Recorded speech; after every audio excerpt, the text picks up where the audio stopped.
हरे कृष्ण कृष्ण कृष्ण हरे हरे हरे कृष्णा। प्रणामम प्रभुजी। हरे कृष्णा। हरे कृष्ण माताजी। हरे कृष्ण प्रणाम। हरे कृष्णा। हरे कृष्ण माताजी। ലൈവ് ഒന്ന് ഇട്ടോട്ടെ ഒരു സെക്കൻഡ്. हरे राम राम राम हरे हरे हरे कृष्ण कृष्ण कृष्ण हरे हरे हरे राम राम राम हरे हरे हरे कृष्ण कृष्ण कृष्ण हरे हरे हरे राम राम राम हरे हरे हरे कृष्णा। हरे कृष्ण माताजी। हरे कृष्ण എല്ലാവർക്കും പ്രണാമം. ഹരേ കൃഷ്ണ. हरे कृष्णा प्रभुजी। ഹരേ കൃഷ്ണ എല്ലാവർക്കും പ്രണാമം. ഹരേ കൃഷ്ണ. നമുക്ക് പ്രാർത്ഥനയിലേക്ക് കടക്കാം. ഓം നമോ ഭഗവതേ വാസുദേവായ. ഓം നമോ ഭഗവതേ വാസുദേവായ. ഓം നമോ ഭഗവതേ വാസുദേവായ. നാരായണം നമസ്കൃത്യം നരം ചൈവ നരോത്തമം ദേവീം സരസ്വതിം വ്യാസം തതോ ജയമുദിരയേത്. നഷ്ടപ്രായേഷു ഭദ്രേഷു നിത്യം ഭാഗവത സേവയാ ഭാഗവതേയുത്തമ ശ്ലോകേ ഭക്തിർഭവതി നൈഷ്ടകീ. മൂകം കരോതി വാചാലം പങ്കും ലംഘയതേ ഗിരി. യത്കൃപതമഹം വന്ദേ പരമാനന്ദമാധവം. ശ്രീഗുരു ദീനതാരിണം ശ്രീചൈതന്യമീശ്വരം. അജ്ഞാനതിമിരാന്ധസ്യ ജ്ഞാനാഞ്ജലശലാകയാ ചക്ഷുർമിലിതം യേന തസ്മൈ ശ്രീഗുരുവേ നമഃ. ശ്രീചൈതന്യം മനോഭീഷ്ടം സ്ഥാപിതം യേന ഭൂതലേ സ്വയം രൂപകഥാ മഹ്യം തദാതി സഭാന്തികം. വന്ദേഹം ശ്രീഗുരു ശ്രീയുതപദകമലം ശ്രീഗുരും വൈഷ്ണവാം ച ശ്രീരൂപം സാഗരജാതം സഹന രഘുനാഥാനിതം തം സജീവം സാദൈവം സാവധൂതം പരിജനസഹിതം കൃഷ്ണ ചൈതന്യദേവം ശ്രീരാധാകൃഷ്ണപാദാൻ സഹന ലളിത ശ്രീവിശാഖാനിം താം ഹേ കൃഷ്ണ കരുണാ സിന്ധോ ദീനബന്ധോ ജഗത്പദേ ഗോപേശ ഗോപികാന്ത രാധാകാന്ത നമസ്തുതേ. തപ്തകാഞ്ചന ഗൗരാംഗി രാധേ വൃന്ദാവനേശ്വരി വൃഷഭാനുസുതേ ദേവി പ്രണമാമി ഹരിപ്രിയേ. വാഞ്ചാകൽപതരൂപേച്ഛ കൃപാ സിന്ധിഭ്യേവ ച പതിനാം പാവനേഭ്യോ വൈഷ്ണവേഭ്യോ നമോ നമഃ. നമോ വിഷ്ണുപാദായ കൃഷ്ണപ്രേഷ്ഠായ ഭൂതലേ ശ്രീമതേ ഭക്തിവേദാന്ത സ്വാമിന്നിധി നാമിനേ. നമസ്തേ സാരസ്വതദേവേ ഗൗരവാണി പ്രചാരിണേ നിർവിശേഷ ശൂന്യവാദി പാശ്ചാത്യദേശധാരിണേ. ജയ ശ്രീകൃഷ്ണ ചൈതന്യ പ്രഭു നിത്യാനന്ദ ശ്രീ അദ്വൈത ഗദാധര ശ്രീവാസാദി ഗൗരഭക്തവൃന്ദ. ഹരേ കൃഷ്ണ കൃഷ്ണ കൃഷ്ണ ഹരേ ഹരേ ഹരേ രാമ രാമ രാമ ഹരേ ഹരേ ഹരേ കൃഷ്ണ കൃഷ്ണ കൃഷ്ണ ഹരേ രാമ രാമ ഹരേ ഹരേ. ഹരേ കൃഷ്ണ കൃഷ്ണ കൃഷ്ണ ഹരേ ഹരേ ഹരേ രാമ രാമ ഹരേ ഹരേ. ഹരേ കൃഷ്ണ കൃഷ്ണ കൃഷ്ണ ഹരേ ഹരേ ഹരേ രാമ രാമ ഹരേ ഹരേ. ഹരേ കൃഷ്ണ പ്രഭാത് കി ജയ ഗുരുദേവ് കി ജയ. അനന്ത കോടി വൈഷ്ണവ ഭക്തർക്ക് ജയ്. ഹരേ കൃഷ്ണ എല്ലാവർക്കും പ്രണാമം.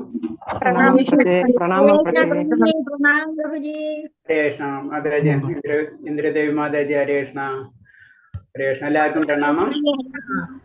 ഹരേ കൃഷ്ണ ഹരേ കൃഷ്ണ എല്ലാവർക്കും പ്രണാമം. ഹരേ കൃഷ്ണ പ്രഭുജി. ഹരേ കൃഷ്ണ. നമ്മള് എന്തായിരുന്നു? നമ്മള് 14ാമത്തെ അധ്യായം തന്നെയല്ലേ? നാളല്ലേ എക്സാം പറഞ്ഞിട്ടുള്ളത് നമ്മള്? അതെ പ്രഭുജി. ഹരേ കൃഷ്ണ. ശരി ശരി. ഞാനൊന്ന് ഹരേ കൃഷ്ണ പ്രഭുജി, അത് കുറച്ചങ്ങോട്ട് നീട്ടാൻ പറ്റുമോ? തിങ്കളാഴ്ച ഞായറാഴ്ച വരെയൊക്കെ അധികം അതിന്ന് ഞാൻ വളരെ സിമ്പിൾ ആയിട്ടുള്ളത് തന്നെ ചോദിക്കുള്ളൂ പ്രഭു. ഹരേ കൃഷ്ണ. ഒന്ന് ട്രൈ ചെയ്യേ. അതിൽ നിന്ന് തന്നെ കുറച്ച് സിമ്പിൾ ആയിട്ടുള്ള ക്വസ്റ്റ്യൻസ് ചോദിക്കുള്ളൂ. ഓക്കെ? നമ്മൾ കുറെ നീട്ടിക്കൊണ്ട് ഇത്രയും നമ്മളൊന്നും നീട്ടിയില്ലേ? ഹരേ കൃഷ്ണ. ഇപ്പൊ എല്ലാവരും റെഡി ആയിട്ടിരിക്കും. പിന്നെ അവർക്ക് നീട്ടുമ്പോൾ അവർക്ക് വിഷമായിരിക്കും, കാരണം ഇത് കുറച്ച് ദിവസം നമ്മൾ വീണ്ടും ബുദ്ധിമുട്ടാവും. അപ്പൊ അവരും കൂടെ നമ്മൾ കൺസിഡർ ചെയ്യണ്ടേ. ആദ്യമേ തന്നെ പിന്നെ നമ്മൾ ഒരു ഡേറ്റ് ഫിക്സ് ചെയ്ത് കഴിഞ്ഞില്ല പ്രഭു. എന്നാൽ കുഴപ്പമുണ്ടാവില്ല പ്രഭു, അറ്റൻഡ് ചെയ്യും, ഇപ്പൊ പ്രശ്നമൊന്നും ഉണ്ടാവില്ല. ഹരേ കൃഷ്ണ. ശരി ശരി, അങ്ങനെ ആവട്ടെ. പ്രഭുവിന്റെ വിശ്വാസത്തിൽ ഞാനും ഓക്കെ കുഴപ്പമൊന്നും ഉണ്ടാവില്ല. ഭഗവാന്റെ വിശ്വാസത്തില്. ഹരേ കൃഷ്ണ. അതെ, ശരി ശരി. നമ്മളെല്ലാരും ഭഗവാന് വേണ്ടിനാ, അതൊക്കെ അറിയാലോ. ഭഗവാന്റെ നിത്യദാസിത്വം അതെന്നെ മനസ്സിൽ ചെയ്യാൻ വേണ്ടി എല്ലാരും ഭഗവാനാണ് സമർപ്പിക്കുന്നത്. നമുക്ക് സർട്ടിഫിക്കറ്റ് ഇട്ടിട്ട് എന്താ, നമുക്ക് എന്താ PSC ഇത് കിട്ടാൻ പോകുന്നുണ്ട്? ഇല്ലല്ലോ, ഇല്ല. അപ്പൊ അത് തന്നെ ചിന്തിച്ച് നമ്മൾ അർപ്പണാണ്, ഭഗവാന് സമർപ്പിക്കുകയാണ് നമ്മളിതെല്ലാവരും. ഭഗവാന്റെ കാര്യങ്ങൾ പഠിക്കുകയാണ്, അത് ഭഗവാന് സമർപ്പിക്കുകയാണ്. അത്രയും ചിന്തിച്ചാൽ മതി നമ്മളതിനെ പറ്റി. അത് നമ്മളെ കൊണ്ടാവുന്നത്. ഭഗവാൻ അറിയാലോ നമ്മളെ കാര്യങ്ങള്. ശരി പ്രഭു. ഹരേ കൃഷ്ണ. ശരി, ഹരേ കൃഷ്ണ. ഹരേ കൃഷ്ണ, ഹരേ കൃഷ്ണ. അപ്പൊ നമ്മൾ ഇന്ന് 14ാമത്തെ ചാപ്റ്ററിന്റെ കണ്ടിന്യൂഷൻ ആണ്. നമുക്ക് ക്ലാസ്സിലേക്ക് കിടക്കാം. നല്ലൊരു ബുക്കാണ്. ഏതാ ഇത് ഞാൻ മൊത്തം വായിച്ചത്, നല്ല ബുക്കാണ്. ധർമ്മം. ശരി. അങ്ങനെ ഇഷ്ടത്തിന് ബുക്കുകളുണ്ട്. ഞാൻ അതാ പറയണത്. ഇങ്ങനത്തെ നമ്മളെ ഇസ്കോണിലോ അല്ലെങ്കിൽ ഓൺലൈനൊക്കെ ഇഷ്ടത്തിന് ബുക്കുകൾ ഇതിനെപ്പറ്റി കണക്ട് ചെയ്തുള്ള കിട്ടും. അപ്പൊ നിങ്ങൾ പറ്റുന്ന വെച്ചാൽ വായിക്കണം. അത് കുറെ ബുക്കുകളുണ്ട്. അപ്പൊ നമുക്ക് ഇമ്പോർട്ടൻസ് ആയിട്ടുള്ള ബുക്കുകൾ മാത്രം നമ്മൾ കവർ ചെയ്ത് പോകണുള്ളൂ. അനവധി ബുക്കുകൾ ഇതിനെ ലിങ്ക് ചെയ്തിട്ടുള്ളതുണ്ട്. ധർമ്മ ഉണ്ട്, ചൈതന്യ മഹാപ്രഭുവിന്റെ ബുക്കുണ്ട്, പ്രഭാത് സ്വാമിയുടെ ബുക്കുണ്ട്, അനേകം ബുക്കുണ്ട്. ചെറിയ ഒരു 10-15 ബുക്കിൽ ചെറിയ ബുക്കുകളുണ്ട്. ഒരു 40-50 രൂപ വരെ റേഞ്ചിൽ കിട്ടുന്ന ബുക്കുകൾ കുറെ ഉണ്ട്. അതൊക്കെ വായിച്ചു കഴിഞ്ഞാൽ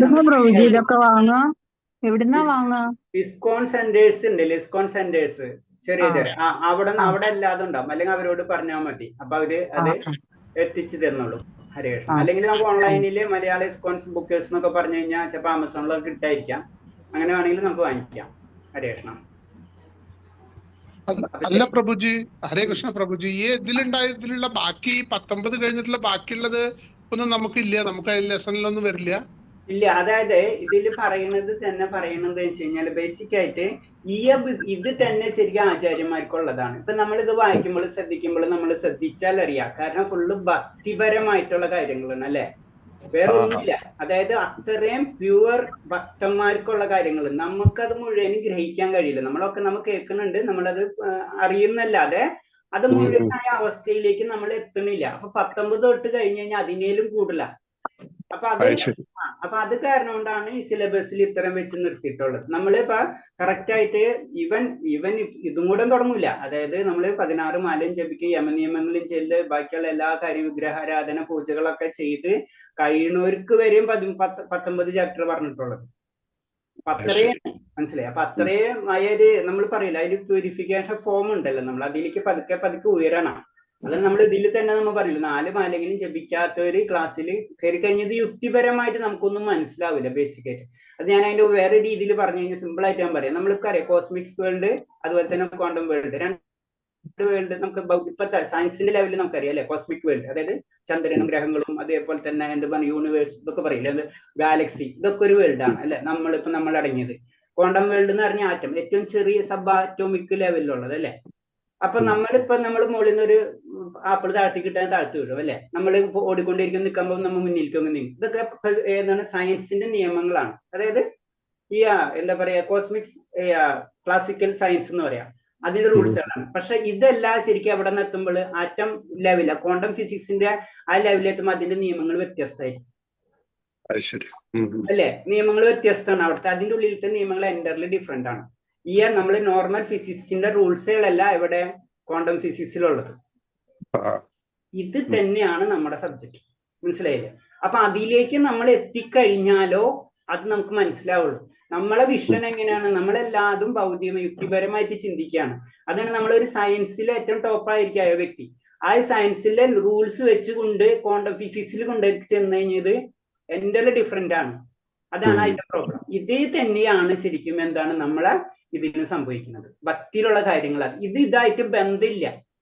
പക്ഷെ രണ്ടും ഒന്നാണോ? രണ്ടും ഒന്നാണ്, അല്ലെ? നമ്മളെ തന്നെ ചിന്തിച്ചു നോക്കിയാൽ നമ്മൾ ഈ ലോകത്തിന്റെ പാർട്ടാണ്, അല്ലെ? നമ്മൾ സിമ്പിൾ ആയിട്ട് ഈ ലോകത്തിന്റെ പാർട്ടാണ്. നമ്മളെ ശരീരം എന്ന് പറയുന്നത് ഈ ലോകത്തിന്റെയും നമുക്ക് കാണുന്ന പ്രപഞ്ചത്തിന്റെ പാർട്ടാണ്, അല്ലെ? അത് ശരിയാണ്.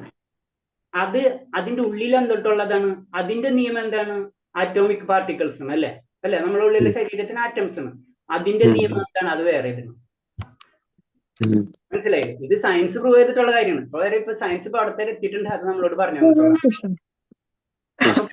അപ്പൊ പറഞ്ഞു വരുന്നത് നമ്മൾ എന്തുകൊണ്ട് 19ലേക്ക് പോകുന്ന പറഞ്ഞു കഴിഞ്ഞാൽ ഇത് ഇങ്ങനെ പതുക്കെ പതുക്കെ നമുക്ക് ഉയർന്നു വരാൻ പറ്റുള്ളൂ. ഒരു സയൻസ് ലെവലിൽ നിന്ന് ക്വാണ്ടം ഫിസിക്സ് പഠിക്കുമ്പോൾ രണ്ടും രണ്ട് റൂൾസ് ആണെന്ന് മനസ്സിലാക്കിയിട്ട് വേണം ആള് ക്വാണ്ടം ഫിസിക്സിലേക്ക് കടക്കാൻ. അല്ലാതെ അയാൾക്ക് ഈ കോസ്മിക് ആയ ആദ്യത്തെ റൂൾസ് ഇപ്പോഴത്തെ ക്ലാസിക്കൽ ഫിസിക്സിന്റെ റൂൾസ് എടുത്തിട്ട് ക്വാണ്ടം ഫിസിക്സിലേക്ക് അപ്ലൈ ചെയ്യാൻ പറ്റില്ല.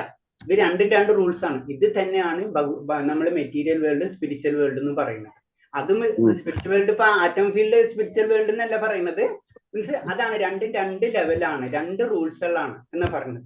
അത് നമ്മൾ 19 അധ്യായം വരെ വരുമ്പോഴെങ്കിലും നമ്മൾ അറ്റ്ലീസ്റ്റ് കുറച്ചെങ്കിലും നമ്മൾ ഇതിൽ നിന്ന് മാറി ചിന്തിച്ചിരിക്കണം. അതിന് നമ്മൾ ഇതിലൊക്കെ പറയുമ്പോൾ നമുക്കിത് മുഴുവനായിട്ട് അക്സെപ്റ്റ് ചെയ്യാൻ പറ്റുന്ന വരില്ല. ശ്രദ്ധിച്ചാലറിയാം. നമ്മളിപ്പോ ജനറൽ ആയിട്ട് നമ്മൾ പറയും നമ്മള് ഭക്തന്മാരാവാൻ വേണ്ടി ശ്രമിക്കുന്നവരാണ്. ഭക്തന്മാരല്ല മുഴുവനായിട്ടില്ല, അല്ലെ? നമ്മളെല്ലാവരും ട്രൈ ചെയ്യുന്നതാണ്. പലർക്കും അപ്പൊ ചിലപ്പോ അത് പറയും, ചിലർ അവൻ ഇത്രയും ഭക്തനായിട്ട് അവൻ അങ്ങനെ ചെയ്തല്ലോ അതാണ് പറഞ്ഞത്. നമ്മള് എന്തായാലും ആ ലെവലിലേക്ക് നമ്മൾ ട്രൈ ചെയ്യുമ്പോൾ പല ലെവലിൽ നിന്ന് പതുക്കെ പതുക്കെ ഉയരാന്നല്ലാണ്ട് 100%. അതാണ് നമ്മളെ പുരാണങ്ങളിലെ പല കഥകളും നമുക്കറിയാം, അല്ലെ? വിശ്വാമിത്രന്റെ കഥ തന്നെ അറിയാം. അപ്പൊ അങ്ങനെയാണ് ആ ലെവലുകൾ. അപ്പൊ ആ ഭക്തന്റെ ലെവലിലേക്ക് ഉയരാ എന്ന് പറഞ്ഞത് അത്ര ഈസി അല്ല. ഇപ്പൊ ഞാനത് പറഞ്ഞു. അപ്പൊ എന്തുകൊണ്ട് 19 ചാപ്റ്ററിൽ നമ്മളെ കൊണ്ട് നിർത്തണമെന്ന് പറയുന്നതിന്റെ കാരണം അതാണ്. അത് തന്നെ നമുക്ക് മനസ്സിലാവില്ല അതിന്റെ കാര്യങ്ങൾ. അപ്പൊ നമ്മളിത് കേൾക്കണം, നമ്മളൊക്കെ ഇപ്പൊ നമ്മളിതാണ് ഇപ്പൊ തന്നെ ഞാൻ വായിക്കിയത്. ഇപ്പൊ ഭക്തിയുദ്ധ സേവനത്തെ പറ്റി പറയുന്നത് എന്താണ്? ശ്രവണം, സ്മരണം, ഇതിൽ കൂടെ ഒക്കെ ഭഗവാനിലേക്ക് എത്താം എന്നൊക്കെ പറയുമ്പോൾ നമ്മൾ ഒരു വിശ്വാസം അതിൽ പോകുന്നല്ലാണ്ട് അപ്പൊ അവിടെ ഒരു ലിമിറ്റേഷൻസ് ഉണ്ട് നമുക്ക്. അത് നമ്മൾ ഇപ്പോഴും നമ്മൾ ഭൗതിക രീതിയിൽ തന്നെയാണ് നമ്മൾ ചിന്തിക്കുന്നത്. അതാണ് പ്രോബ്ലം. നമ്മളെ ഭൗതികതയെ നമുക്ക് വിട്ട് കളയാൻ പറ്റും, നമുക്ക് പറ്റില്ല. അങ്ങനെ പിന്നെ നമ്മൾ ആ ലെവലിൽ എത്തിക്കഴിഞ്ഞല്ല.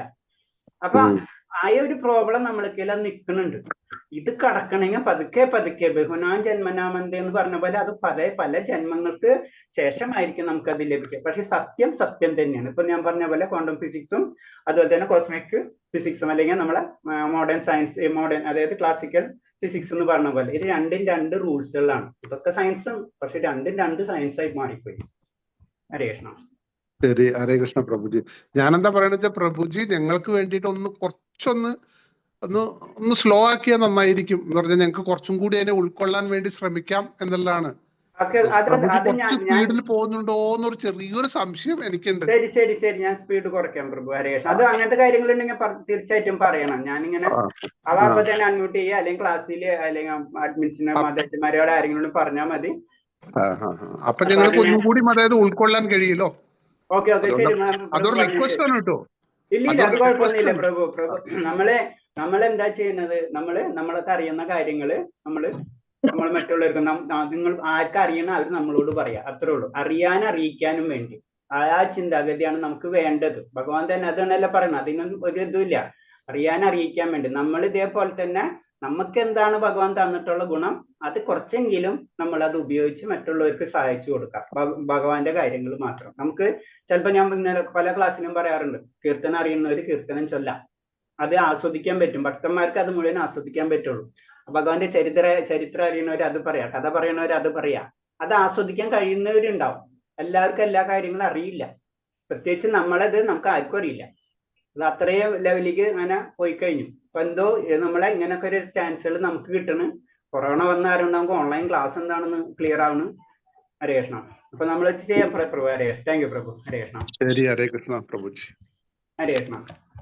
അപ്പൊ നമ്മൾ പറഞ്ഞു വന്നത് 9 തരം നമ്മൾ പറഞ്ഞ ശരീരമായി ശുദ്ധീകരണ പ്രവർത്തനം, തപാനുഷ്ഠാനങ്ങൾ, മനസ്സമാധാനം, പ്രജ്ഞയുടെ പവിത്രീകരണം തുടങ്ങിയവെല്ലാം ഭക്തിയുത സേവനത്തിൽ ഏർപ്പെട്ടിരിക്കുന്നവർക്ക് താനെ വെളിപ്പെടുമെന്ന് ശ്രീല രൂപഗോസ്വാമി ഉറപ്പിച്ചു പറയുന്നു. അപ്പൊ നമ്മൾ ഈ ചില കാര്യങ്ങൾ നമ്മൾ ചെയ്തേ പറ്റൂ. അല്ലാതെ നമുക്ക് ഒരിക്കലും ഈ ഭക്തിയിലേക്ക് നമുക്ക് കടക്കാൻ കഴിയില്ല. ഇതും ഒരു ശാസ്ത്രമാണ്.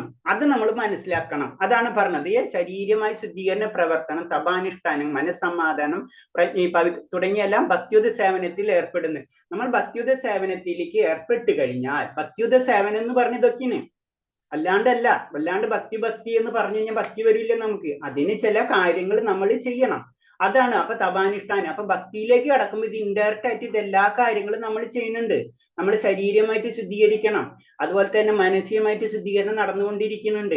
നമ്മൾ തപസ് നമ്മുടെ തപസ് പോലെയാണ് അല്ലെ, നമ്മൾ സ്ഥിരമായിട്ട് നാമം ജപിക്കുക, മറ്റുള്ള ക്രമീകരണങ്ങൾ നമ്മൾ ചെയ്യുക. തപസ് കൊണ്ട് ഉദ്ദേശിക്കുന്നത് എന്താണ്?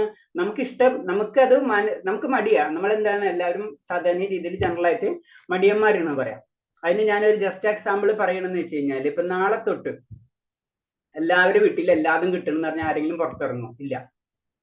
അപ്പൊ എന്തുകൊണ്ടാണ്? പ്രകൃതി വൈവിധ്യം തന്നിട്ടുള്ളതിന്റെ ആൻസർ അത് തന്നെയാണ്. കാരണം ചലിച്ചുകൊണ്ടിരിക്കണം. അപ്പൊ എന്താണ്, നമ്മളെ ഇഷ്ടത്തിനെ നമ്മൾ വിരുദ്ധം അതിനെ പിടിച്ചു നിർത്തിയിട്ട് നമ്മൾ ചില നിയമങ്ങൾ നമ്മൾ പാലിച്ചേ പറ്റൂ. അതാണ് തപാനുഷ്ഠാനങ്ങൾ പറഞ്ഞത്. അത് നമ്മൾ ചെയ്യുന്നുണ്ട്, അത് ചെയ്യും. അത് മനസ്സമാധാനം അതിന്റെ ഒരു പാർട്ടാണ്. അതുപോലെ പ്രജ്ഞ എന്ന അവബോധം എന്താണ്? നമ്മൾ പ്രകൃതിയിൽ നിലനിൽക്കുന്നത് കാരണം കൊണ്ട് പ്രകൃതിയോട് ബന്ധപ്പെട്ടിട്ടുള്ള കാര്യങ്ങളായിരിക്കും ഏറ്റവും ഉള്ളിൽ നമ്മൾ കറങ്ങിക്കൊണ്ടിരിക്കുക. നാളെ എന്ത് ചെയ്യണം, ഇന്ന് എന്ത് ചെയ്യണം, ഈ ചിന്തകൾ മാത്രമായിരിക്കും. ഞാനത് പറഞ്ഞു. കാരണം ഞാൻ നമ്മുടെ ഒരു ദിവസത്തെ സമയം എടുത്തു കഴിഞ്ഞാൽ ഒരു മണിക്കൂറോ 2 മണിക്കൂറോ ഭഗവാന് വേണ്ടി നമ്മൾ നീക്കി വെക്കാൻ നമ്മൾ ആഗ്രഹിക്കുന്നുള്ളൂ. ബാക്കി മുഴുവൻ നമുക്ക് വേണം. നമ്മളെ ബാക്കി 10 മണിക്കൂർ ഉണ്ടെങ്കിൽ 1 മണിക്കൂർ തന്നെ നീക്കി വെക്കാൻ നമുക്ക് ഇഷ്ടപ്പെടുന്നില്ല. അത് ഇഷ്ടപ്പെടാത്ത കാര്യം നമ്മളെ നിയന്ത്രിപ്പിക്കുന്നതാണ് നമ്മളെ തപസ് എന്ന് പറയുന്നത്. അപ്പൊ അത്രയോ കുറവുള്ള ഭഗവാന് നമ്മൾ അതിൽ തന്നെ ഹരേ കൃഷ്ണ ഹരേ കൃഷ്ണ ഹരേ കൃഷ്ണ കൃഷ്ണ കൃഷ്ണ ഹരേ ഹരേ ഹരേ രാമ രാമ രാമ ഹരേ ഹരേ എന്ന് പറയുമ്പോ തന്നെ ഇത് കുറെ പ്രാവശ്യം നമ്മൾ ഹരേ എത്ര പറഞ്ഞ കൃഷ്ണൻ എന്ത് പറഞ്ഞാൽ എത്ര നമ്മളേക്കൊന്ന് പോയി നടക്കാൻ നമുക്കറിയില്ല. അതാണ് നമ്മുടെ അവസ്ഥ. അതിന്റെ അർത്ഥം നിർത്താൻ പാടില്ല, നൃത്തം ചെയ്യരുത്. നമ്മള് ആ മെഡിസിൻ ആണ്, അത് നമ്മൾ സ്ഥിരമായിട്ട് ചെയ്തുകൊണ്ടിരിക്കും. അങ്ങനെ ചെയ്തു കഴിഞ്ഞാൽ എന്താണ് അത്? രൂപ ഗോസ്വാമി ക്ലിയർ ആയിട്ട് പറയണാണ്, അവനുള്ളിൽ താനെ എന്തിനാ ഭക്തി സേവനം താനെ വന്നുകൊള്ളും. ഈ ഇങ്ങനത്തെ കാര്യങ്ങളെല്ലാം ഈ മനസ്സമാധാനം ഒക്കെ താനെ വന്നുകൊള്ളും എന്ന് പറയുന്നത്. ഭക്തി നമ്മൾ ചെയ്യാം, ബാക്കി നമ്മൾ അധികം ശ്രദ്ധിക്കണ്ട. 9 തരം ഭക്തി സേവനങ്ങളുണ്ട്, അത് നമുക്കറിയാം അല്ലെ. ഭക്തി സേവനങ്ങൾ 9 തരം ഏതൊക്കെയാ? ശ്രവണം, കീർത്തനം, വിഷ്ണുസ്മരണം, പാദസേവനം, അർച്ചനം, വന്ദനം, ദാസ്യം, സഖ്യം, ആത്മനിവേദനം അല്ലെ. ശ്രവണം, കീർത്തനം, സ്മരണ, പാദസേവനം, അർച്ചനം, വന്ദനം, ദാസ്യം, സാഖ്യം, ആത്മനിവേദനം അല്ലെ. 9 തരം ഭക്തിയുത സേവനങ്ങൾ ഉണ്ടെന്ന് അറിയാം. 9 തരത്തിലും നമുക്ക് ഭഗവാനെ പ്രാർത്ഥിക്കാം. അതിലേതെങ്കിലും ഒന്നെടുത്തിട്ട് വേണമെങ്കിലും നമ്മളെ ചെയ്യാം. ഇത് 9ഉം കൂടെ ചെയ്തിട്ടുള്ളത് ആരാ? സന്യാസിയാണ്. പക്ഷെ നമ്മളെ അംബരീഷ മഹാരാജാവ് അല്ലെ, അംബരീഷ മഹാരാജാവാണ് ചെയ്തിട്ടുള്ളത്. എല്ലാം നമുക്കത് പ്രൂവ് ചെയ്തിട്ടുള്ളത്. അപ്പൊ അങ്ങനെ വരുമ്പോൾ അവിടെ സംഭവിക്കുന്ന കാര്യം ആ കഥ അതറിയാലോ, കേട്ടിട്ടില്ലേ? അങ്ങനെ മുഴുവനും ഭഗവാന് സമർപ്പിച്ചു കഴിഞ്ഞാൽ ആരാണ്? ദുർവാസ മഹർഷിയുടെ കഥ കേട്ടിട്ടില്ലേ? ഭഗവാന് മുഴുവനും സമർപ്പിച്ചു കഴിഞ്ഞു കഴിഞ്ഞാൽ ഭഗവാൻ തന്നെ ചെയ്യാൻ പറ്റില്ല. അതാണ് അവിടെ പ്രോബ്ലം. പിന്നെ നമുക്കറിയാം ദുർവാസ മഹർഷി എന്നാ ഞാനും വേണമെങ്കിൽ ശപിക്കും അല്ലെ. പിന്നെന്താണ് ഇത് എവിടെ എടുത്തതിന്? അംബരീഷ മഹാരാജാവിന്റെ അടുത്ത് തന്നെ കാല് പിടിക്കണം. ഭഗവാന് തന്നെ ഒന്നും ചെയ്യാൻ പറ്റില്ല എന്ന് പറഞ്ഞു ലാസ്റ്റ്. അതാണ് ഒരു ഭക്തന്റെ അവസ്ഥ എന്ന് പറയുന്നത്. അത് തന്നെയാണ് പറയുന്നത്. ഇത് 9 തരം സേവനങ്ങളുണ്ട്. രൂപ ഗോസ്വാമി പറയുന്നു, ശ്രവണ, ജപ, സ്മരണ, സേവന, ആരാധന, പ്രാർത്ഥന, ആജ്ഞാപാലനം, സുഹൃത്ത് എന്ന നിലയിലുള്ള കൃഷ്ണ സേവനം, അദ്ദേഹത്തിന് വേണ്ടിയുള്ള സർവത്യാഗം. ഇവയിൽ ഓരോന്നും ശക്തമാണ്. ഇവയിൽ ഏതെങ്കിലും ഒന്ന് ഒരിക്കലും ചെയ്യുന്നവനെ സമ്പൂർണ്ണം നേടാൻ ഒരു പ്രയാസവുമില്ല. അപ്പൊ രൂപഗോസ്വാമി അത് നമുക്ക് ഒന്നും കൂടെ പറഞ്ഞു തരാണ്. നമ്മൾ ഇതിൽ ഏതെങ്കിലും ഒന്നെങ്കിലും ചെയ്യാൻ ശ്രമിക്കുക. അതിന് നമ്മൾ ഏറ്റവും ഈസി ആയിട്ടുള്ള മെത്തേഡ് അത് തന്നെ നമുക്ക് പറഞ്ഞു തന്നു, നാമജപം. അതെങ്കിലും നമ്മള് ജപം അതെങ്കിലും നമ്മൾ അങ്ങനെ ചെയ്യുകയാണെങ്കിൽ അവനെ സമ്പൂർണ്ണം നേടാൻ ഒരു പ്രയാസവുമില്ല എന്നാ പറയുന്നത്. ഇവയിൽ ഏതെങ്കിലും ഒരു മാർഗം സ്വീകരിച്ച് സമ്പൂർണ്ണത കൈവരിച്ചതിൽ മൂർത്തമായ ഉദാഹരണങ്ങളുണ്ട്. അതടക്കം ഉദാഹരണങ്ങൾ സഹിതമാണ് നമുക്ക് നമ്മുടെ ആത്മീയ ഗ്രന്ഥങ്ങളിൽ നിന്ന് പറഞ്ഞു തരുന്നത്. ഭാഗവത ശ്രവണത്തിലൂടെ മാത്രം ലക്ഷ്യം നേടിയ ആളാണ് പരീക്ഷിത്ത് മഹാരാജ്. പരീക്ഷിത്ത് മഹാരാജ് എന്ന് വെറും ശ്രവണം കൊണ്ടാണ്, വേറൊന്നുമില്ല. അതേപോലെ തന്നെ സുഖദേവ ഗോസ്വാമി ലക്ഷ്യം പ്രാപ്തം ഭാഗവത് പാരായണത്തിലാണ്. ഭാഗവതം വെറും വായിച്ചുകൊണ്ടിരിക്കുകയാണ് അല്ലെ സുഖദേവ ഗോസ്വാമി. അത് പറഞ്ഞു കൊടുക്കാണ് ആയിരിക്കും, പരിശുദ്ധ മഹാരാജാവിന് പറഞ്ഞു കൊടുക്കാണ് ശരിക്കും ചെയ്യുന്നത്. അതിൽ കൂടി ആ പാരായണത്തിൽ കൂടി മാത്രം ലക്ഷ്യം പ്രാപിച്ചതാണ് ആര്? സുഖദേവ ഗോസ്വാമി എന്ന് പറയുന്നു. ഇതൊക്കെ നമ്മൾ വായിച്ച് പറഞ്ഞു പോയിട്ടുള്ള കാര്യങ്ങളാണ്. പിന്നെ ഭഗവത് സ്മരണയെ പ്രഹ്ലാദൻ ഭഗവത് സ്മരണ എപ്പോഴും ഭഗവാനെ പറ്റി ചിന്തിച്ചിരിക്കുക. സ്മരണ അത് ആര്യനാക്കിയത് പ്രഹ്ലാദ് മഹാരാജനെ. പിന്നെ ഭഗവാന്റെ പാദങ്ങൾ കഴുകുന്നത് ആരാണ്? ലക്ഷ്മി ദേവിയാണ്. പിന്നെ അടുത്തത് പൃഥു ക്ഷേത്രാരാധന കൊണ്ടും, അക്രൂരൻ പ്രാർത്ഥന കൊണ്ടും, ഹനുമാൻ സേവനം കൊണ്ടും ലക്ഷ്യം കണ്ടപ്പോൾ അർജുനൻ സുഹൃത്ത് ബന്ധത്തിലൂടെയാണ് അത് സാധിച്ചത്. തനിക്കുള്ള മുഴുവനും കൃഷ്ണനെ കാഴ്ചവെച്ച മഹാബലി ഭക്തിയുദ്ധ സേവനത്തിന്റെ സമ്പൂർണ്ണതയിലെത്തി. മഹാബലിയുടെ എന്താണ്? എല്ലാതും ഭഗവാനെ സമർപ്പിക്കുകയാണ് ചെയ്യണത് അല്ലെ? സമർപ്പണ മനോഭാവമാണ് ചെയ്തത്. ശരിക്കും നമുക്കറിയാം 3 കാര്യം, 3 പാദങ്ങൾ 3 കാര്യത്തെയാണ് സൂചിപ്പിക്കുന്നത്. ആദ്യത്തെ എന്താണ്? നമ്മളെ താഴ്ത്ത ശക്തികളെ മുഴുവനും തീർക്കാണ്. പിന്നെ നമ്മളെ ഭൗതികത്തിൽ നിന്നുള്ള ഉയർന്ന ശക്തികളെ നമ്മൾ പറയാം താഴ്ത്ത ലോകം, ഉയർന്ന ലോകം അല്ലെ? 2 ശക്തികളെ തീർക്കാം. മൂന്നാമത്തേത് എന്താണ്? അത് ആത്മീയ ശക്തി. അതിൽ കൂടെ ആർക്ക് അനുഗ്രഹം കൊടുക്കാണ്. അപ്പൊ അവിടെ ആത്മസമർപ്പണം വന്നത് കാരണം കൊണ്ടാണ് ഭഗവാൻ തന്നെ, നമുക്ക് അതും അറിയാം, സുതളത്തിലല്ലേ? സുതളത്തിലല്ലേ ഭഗവാൻ 3 ശരിക്കും വരങ്ങളും കൊടുക്കുന്നുണ്ട്. നമുക്കറിയാം 3 വരങ്ങളടക്കം ആർക്ക് കൊടുക്കുന്നുണ്ട്? നമ്മൾ ഇത്രയും കേട്ടിട്ടുള്ളൂ. ശരിക്കും മഹാബലി ചക്രവർത്തി പിടിച്ച് ചവിട്ടി താഴ്ത്തി, അത് അത്ര നമ്മൾ പഠിപ്പിച്ചിട്ടില്ല. അതിന്റെ അപ്പുറത്തുള്ള ഭാഗവതത്തിന്റെ സെന്റൻസ് നമ്മൾ പഠിപ്പിച്ചിട്ടില്ല, നമുക്ക് കേട്ടിട്ടില്ല. നമുക്ക് ഇത്ര അറിയാം. എന്തുകൊണ്ട് നമുക്ക് ഓണം ആഘോഷിക്കുന്ന വെച്ച് കഴിഞ്ഞാൽ എന്താണ്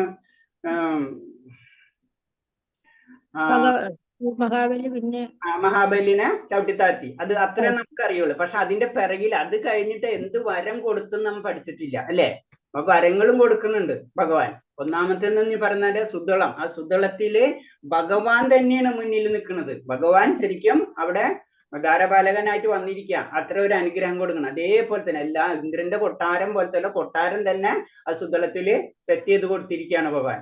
അത് കഴിഞ്ഞിട്ട് പിന്നെ ഒരു ജന്മം ഉണ്ടെങ്കിൽ, അടുത്തൊരു ജന്മം ഉണ്ടെങ്കിൽ ഇന്ദ്രൻ തന്നെ ആവാന്ന് പറയുന്നുണ്ട്. മനസ്സിലായോ? അപ്പൊ അത്രയും അത് കഴിഞ്ഞിട്ട് ഭഗവാൻ അനുഗ്രഹങ്ങള് അത് കൊടുക്കണാണ്. പിന്നെ മൂന്നാമത്തെന്ന് പറഞ്ഞത് ഏത് സമയത്തും നിന്നെ ഞാൻ സംരക്ഷിക്കാം എന്നുള്ള വാഗ്ദാനവും കൂടെ കൊടുക്കാണ്. കാരണം ഭഗവാൻ പിന്നെ ഭക്തന്റെ ആയി മാറാണ് ചെയ്യുന്നത്. ഈ അവസ്ഥയാണ് ശരി ആത്മനിവേദനത്തിൽ. അപ്പൊ ഏതെടുത്താലും ഭഗവാനിൽ പൂർണ്ണ സമർപ്പണം ഉണ്ടായി കഴിഞ്ഞാൽ, അംബരീഷ് മഹാരാജന്റെ കഥ പറഞ്ഞാല് പിന്നെ ഭഗവാൻ അവിടെ പിന്നെ ഒന്നും ചെയ്യാൻ കഴിയില്ല. പിന്നെ ഭക്തൻ പറയുന്നതാണ് ഭഗവാൻ. ആ അവസ്ഥയിലേക്കാണ് എത്താം. അപ്പൊ അത് ഈ 9 തരത്തില് ഏത് തരത്തിൽ വേണമെങ്കിലും നമുക്ക് ചെയ്യാൻ പറ്റും. ഈ പറഞ്ഞ 9 ഒരുമിച്ച് പ്രാവർത്തികമാക്കിയതിന് ഉദാഹരണമുണ്ട്. അംബരീഷ് മഹാരാജാവിന്റെ കഥ തന്നെ ഭാഗവതത്തിൽ പറഞ്ഞിട്ടുള്ള കഥയാണ്. അല്ലാണ്ട് നമ്മുടെ ഇഷ്ടത്തിന് അവിടുന്ന് ഇവിടെ നിന്നൊന്നും പറയണല്ല. ആചാര്യന്മാരെ എപ്പോഴും കോട്ട് ചെയ്യുന്നത് എപ്പോഴും നമുക്കറിയാം അതിൻ്റെതായിട്ടുള്ള ഗ്രന്ഥങ്ങളിൽ നിന്നാണ് അവർ പറയുന്നത് അല്ലെ? ഇതിലേന്ന് ക്ലിയർ ആയിട്ട് പറഞ്ഞത് 9ാം സ്കന്ധത്തില് 4ാം അധ്യായത്തില് 18ാം ശ്ലോകം തൊട്ട് 20ാമത്തെ ശ്ലോകം വരെ അംബരീഷ മഹാരാജാവിന്റെ കഥ പറയുന്ന ശ്ലോകങ്ങളാണ്. അതിൽ പറയുന്നതാണ് സുഖദേവ ഗോസ്വാമി പറയുന്നു, അംബരീഷ മഹാരാജാവ് കൃഷ്ണന്റെ പാദകമലങ്ങളെ മനസ്സിൽ ഉറപ്പിച്ചുകൊണ്ട് ഭഗവാന്റെ ലീലാവിലാസങ്ങളെ പ്രകീർത്തിച്ചും കൈകൊണ്ട് ഭഗവാന്റെ ക്ഷേത്രം കഴുകി വൃത്തിയാക്കി കാതുകളെ ഭഗവാന്റെ സർവ്വതിശായിയായ മഹാത്മ്യങ്ങൾ കേൾക്കാൻ നിയോഗിച്ചു. അപ്പൊ ഈ അംബരീഷ മഹാരാജാവ് എങ്ങനെയാണ് ഇത് നമ്മൾ 2ാം അധ്യായത്തില് 2nd ലെവലിൽ നമ്മൾ പഠിച്ചു പോയിട്ടുള്ളതാണ്. കാരണം എങ്ങനെ നമ്മളെ എല്ലാ ഇന്ദ്രിയങ്ങളെയും ഭഗവാൻ എങ്ങനെയാണ് ഭഗവാന് വേണ്ടി ഭഗവാന്റെ സേവനങ്ങൾക്ക് വേണ്ടി എങ്ങനെയാണ് അംബരീഷ മഹാരാജാവ് നടത്തിയത് എന്ന് നമുക്ക് പറഞ്ഞു തരാണ്. അല്ലെങ്കിൽ നമുക്ക് സംശയം ഉണ്ടാവും എങ്ങനെയാണ് ഭഗവാനെ സേവിക്കേണ്ടതെന്ന്. അപ്പൊ ഓരോ കാര്യങ്ങൾ അപ്പൊ ഭഗവാന്റെ അതായത് പാദകമലങ്ങളെ മനസ്സിലുറപ്പിക്കുക. അത് പിന്നെ അടുത്തത് എന്താണ്? കൈകൾ ഉപയോഗിക്കുന്നത് എന്താണ്? ഭഗവാൻ ക്ഷേത്രങ്ങൾ കഴുകാൻ ഉപയോഗിക്കുക. കാതുകൾ എന്തിനാ ഉപയോഗിക്കുന്നത്? ഭഗവാന്റെ മഹാത്മ്യങ്ങൾ കേൾക്കാൻ ഉപയോഗിക്കുക. പിന്നെ മനോഹരമായ രൂപം, കണ്ണുകൾ മനോഹരമായ രൂപം കാണാൻ. പിന്നെ അടുത്തത് ബന്ധം, അത് ഭക്തരുമായി ബന്ധം പുലർത്താൻ ശരീരം എന്തിനു ഉപയോഗിക്കുന്നത്? ഭക്തരുമായിട്ടുള്ള ബന്ധം പുലർത്താൻ. അതായത് എന്തിൽ ഒന്നിച്ചു ഉണ്ണുക, അതേപോലെ തന്നെ പിന്നെ ശരീരം, അതുപോലെ തന്നെ സത്സംഗങ്ങൾ, ഇതിലൊക്കെ വരുമ്പോ ശരീരസ്പർശം അതിന് മാത്രം ഉപയോഗിക്കുക. പിന്നെ മറ്റുള്ളവരെ അത് പറഞ്ഞു. കൃഷ്ണനെ അർപ്പിച്ച നിവേദ്യം, നാവ് എന്തിനു ഉപയോഗിക്കുന്നു ചോദിച്ചു കഴിഞ്ഞാൽ കൃഷ്ണനെ അർപ്പിച്ച നിവേദ്യം രുചിക്കാൻ. ഇങ്ങനെയുള്ള സകലവിധമായ ഭക്തിയുത സേവനത്തെ രീതിയും അദ്ദേഹം പ്രാവർത്തികമാക്കി. മഹാരാജാവായതുകൊണ്ട് പണത്തിന് ദാരിദ്ര്യം ഇല്ലല്ലോ. അതിനാൽ കൃഷ്ണന് വേണ്ടി എല്ലാ നല്ല ഭക്ഷണ സാധനങ്ങൾ പാകപ്പെടുത്തി അംബരീഷൻ നിത്യവും നിവേദിച്ചിരുന്നു. ഭഗവാന്റെ നിവേദ്യത്തെ ഉച്ഛിഷ്ടം അദ്ദേഹം കഴിച്ചിരുന്നത്. അപ്പൊ നിവേദ്യം പിന്നെ ഭഗവാന് ഭുജിച്ചു കഴിഞ്ഞാൽ അത് ഉച്ഛിഷ്ടം. ആ ഉച്ഛിഷ്ടം എന്താണ്? ശരിക്കും നമ്മളെ സംബന്ധിച്ച് പ്രസാദമായി മാറി. ആ പ്രസാദമാണ് അദ്ദേഹം ഭുജിച്ചിരുന്നത്, കഴിച്ചിരുന്നത്. അപ്പൊ നമ്മളോട് പറഞ്ഞു തരുന്നത് ഇത്രേ ഉള്ളൂ. ഭാഗവതത്തിലെ അംബരീഷ് മഹാരാജാവിന്റെ കഥയിൽ കൂടെ നമുക്ക് മനസ്സിലാക്കേണ്ടത് ഇത്രയാണ്. ഇങ്ങനെയാണ് ശരിക്കും 9 തരത്തിലും ഭക്തിയുത സേവനങ്ങൾ എങ്ങനെ ചെയ്യാം എന്ന് പറഞ്ഞു. നമുക്ക് ഈ മെത്തേഡ് അല്ലെങ്കിൽ ഇതിൽ ഏതെങ്കിലും ഒന്ന് നമ്മൾ ചെയ്തിരിക്കണം. വേണ്ടത്ര സമ്പത്ത് ഉണ്ടായതുകൊണ്ട് അദ്ദേഹം രാജകീയമായ സന്നാഹങ്ങളാണ് ഭഗവാന് വേണ്ടി എപ്പോഴും ഒരുക്കിയിരുന്നത്. അത് നമുക്കറിയാം.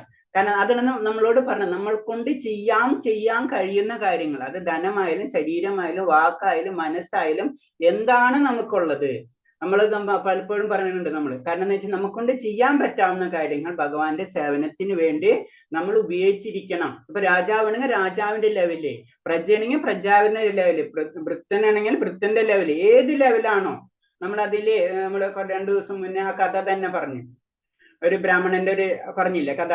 അതേപോലെ തന്നെ നമുക്ക് ചെയ്യാൻ പറ്റാവുന്ന കാര്യങ്ങൾ ഭഗവാന് വേണ്ടി, അത് നമ്മൾ ക്ഷേത്രത്തിൽ പോകുമ്പോഴും നമ്മൾ എന്താ പറയാ, നമ്മൾ കൊണ്ട് ചെയ്യാൻ പറ്റാവുന്ന ചെറിയ ഏറ്റവും പത്രം പുഷ്പം ഫലം തോയോമി ഭക്തി പ്രയച്ചിതി എന്ന് പറയുന്നത്. അല്ലാണ്ട് ഭഗവാൻ കൊട്ടാരം കൊണ്ടുവരാനല്ല, നമ്മൾ കൊണ്ട് ചെയ്യാൻ പറ്റാവുന്ന. ഇത് ചെയ്യാൻ പറ്റാത്ത ഒരു ദരിദ്രനുമില്ല അല്ലേ? എനിക്ക് പൈസ ഇല്ല, പക്ഷെ ഇത് നിനക്ക് ചെയ്യാമല്ലോ. അപ്പൊ അതിന്റെ അർത്ഥം അത് മാത്രം കൊടുക്കാന്നല്ല, അതെങ്കിലും നീ ചെയ്യുക എന്നാണ് അതിന്റെ അർത്ഥം. അപ്പൊ അത് നമ്മൾ അവന്റെ കഴിവനുസരിച്ച് അവൻ ചെയ്യും, എന്റെ ലെവലനുസരിച്ച് നമ്മൾ ചെയ്യണം. അപ്പൊ രാജാവിന്റെ കഴിവനുസരിച്ച് രാജാവ് ചെയ്യണം. അതാണ് ഇതിൽ പറയുന്നത്. എന്തൊക്കെയാണ് അദ്ദേഹം അതുമല്ല, അദ്ദേഹത്തിന്റെ എല്ലാ പ്രവർത്തനങ്ങളും കൃഷ്ണബോധത്തിലായിരുന്നു. മഹാഭക്തന്മാരുടെ കാലടികളെ പിന്തുടരണമെന്ന് പറഞ്ഞു വന്നതിന്റെ ആശയം. ഇവിടത്തെ 9 വിധവും പ്രാവർത്തികമാക്കാൻ കഴിഞ്ഞില്ലെങ്കിൽ വേണ്ട ഒരെണ്ണമെങ്കിലും പ്രാവർത്തികമാക്കാമല്ലോ. അംബരീഷിനെ പോലെ എല്ലാം സാധിക്കുമെങ്കിൽ അവയിൽ ഓരോന്നിൽ നിന്നും ഭക്തിയുത സേവനത്തിന്റെ സമ്പൂർണത ലഭിക്കുമെന്നുറപ്പാണ്. അപ്പൊ നമ്മൾ ചെയ്യാൻ പറ്റും, നമുക്ക് 9 ചെയ്യാൻ പറ്റിയില്ലെങ്കിലും ഒരെണ്ണെങ്കിലും നമ്മൾ ചെയ്യാൻ ശ്രമിക്കുക. അപ്പൊ നമുക്ക് അതിന്റെ സമ്പൂർണത ലഭിക്കും. ഹരേ കൃഷ്ണ. നമ്മൾ നിർത്തി. ഹരേ കൃഷ്ണ. ഇത് പറഞ്ഞാൽ എന്തെങ്കിലും സംശയം ഉണ്ടോ നമുക്ക്? ഉത്തരം പറഞ്ഞതിന് ക്വസ്റ്റ്യൻ ആൻസർ നമ്മൾ 13ഉം 14ഉം 13 കഴിഞ്ഞിരുന്നാ? ഇല്ല, 13 കഴിഞ്ഞില്ല പ്രഭു.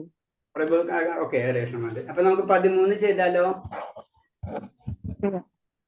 13ഉം 14ഉം ചെയ്യാം. എന്നിട്ട് നമുക്ക് 2 ചാപ്റ്റർ ആയില്ല, അല്ലെങ്കിൽ കൂടുതലേക്ക്. ഇത് പറഞ്ഞതിൽ വല്ല സംശയമുണ്ട്? ഇത്രയും പറഞ്ഞതില്, ഇന്ന് പറഞ്ഞ ക്ലാസ് എടുത്തതില് നവവേദ ഭക്തി ചില ചാപ്റ്ററിൽ ചെറിയ വ്യത്യാസത്തിലാണല്ലോ എല്ലാം ചിലതൊക്കെ കൊടുക്കുന്നത്. അത് കുഴപ്പം, ഏത് പറഞ്ഞാലും നേരിയ വ്യത്യാസം നേരത്തെ പഠിക്കുന്ന നവവേദ ഭക്തി. ശ്രവണ കീർത്തി 9. പിന്നെ ഏതാ സംശയത വരുന്നതില്? നമ്മളെ നേരത്തെ പഠിച്ച പോലെ അല്ല, ഇതിനകത്ത് ചെറിയ വ്യത്യാസമുണ്ട്. ആരാധന, ആജ്ഞാപാലനം, പിന്നെ സുഹൃത്ത്. അങ്ങനെ ഇതില് ചെറിയൊരു വ്യത്യാസം അല്ലെ? ഓക്കെ, അത് നമ്മൾ 9 വിധം ആദ്യം പഠിച്ചത് തന്നെ മൈൻഡിൽ ഉണ്ടായാൽ മതി. ശ്രവണ കീർത്തന സ്മരണ പാദസേവന അർച്ചന വന്ദന ഭാഷ്യ സാഖ്യ ആത്മനിവേദനം ആയ ഇതന്നെ നമ്മളതിൽ മൈൻഡിൽ ഉണ്ടായാൽ മതി. ഓക്കെ രേഷ്ണ. നമുക്ക് അന്ന് ക്വസ്റ്റ്യനിൽ എടുക്കാം. വേറെ സംശയങ്ങൾ ഉണ്ടോ അതില്?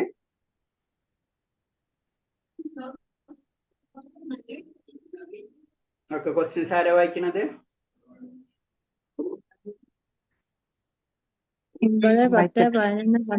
ഞാൻ വായിക്കട്ടെ പ്രഭുജി? ആരാ വായിക്കുന്നത്? വായിച്ചോ. രാമദേവി വായിക്കുന്നത്? വായിക്കാം. ഓക്കെ, വേറെ ആരും ഇല്ലേ? വരാൻ റെഡി അല്ലേ?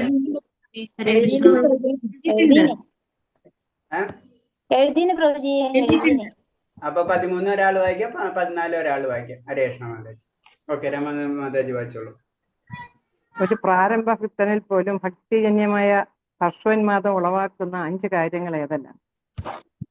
മധുരാവാസം, ഭഗവാന്റെ വിഗ്രഹ പൂജ, ശ്രീമദ് ഭാഗവത പാരായണം, ഭക്തസേവനം, ഹരേകൃഷ്ണ മന്ത്രജപം.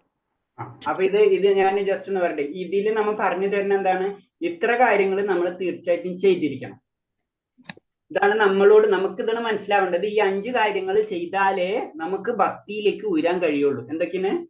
മധുരവാസം, വല്ലപ്പോഴെങ്കിലും നമ്മൾ ക്ഷേത്രങ്ങളൊക്കെ സന്ദർശിച്ചിരിക്കണം. പ്രത്യേകിച്ച് മഹാക്ഷേത്രങ്ങൾ, ഭഗവാനോട് ബന്ധപ്പെട്ടിട്ടുള്ള ലീലകൾ നടന്നിട്ടുള്ള ക്ഷേത്രങ്ങളൊക്കെ സഞ്ചരിക്കണം. വിഗ്രഹത്തെ പൂജിച്ചിരിക്കണം. ഭാഗവതം പാരായണം ചെയ്യണം.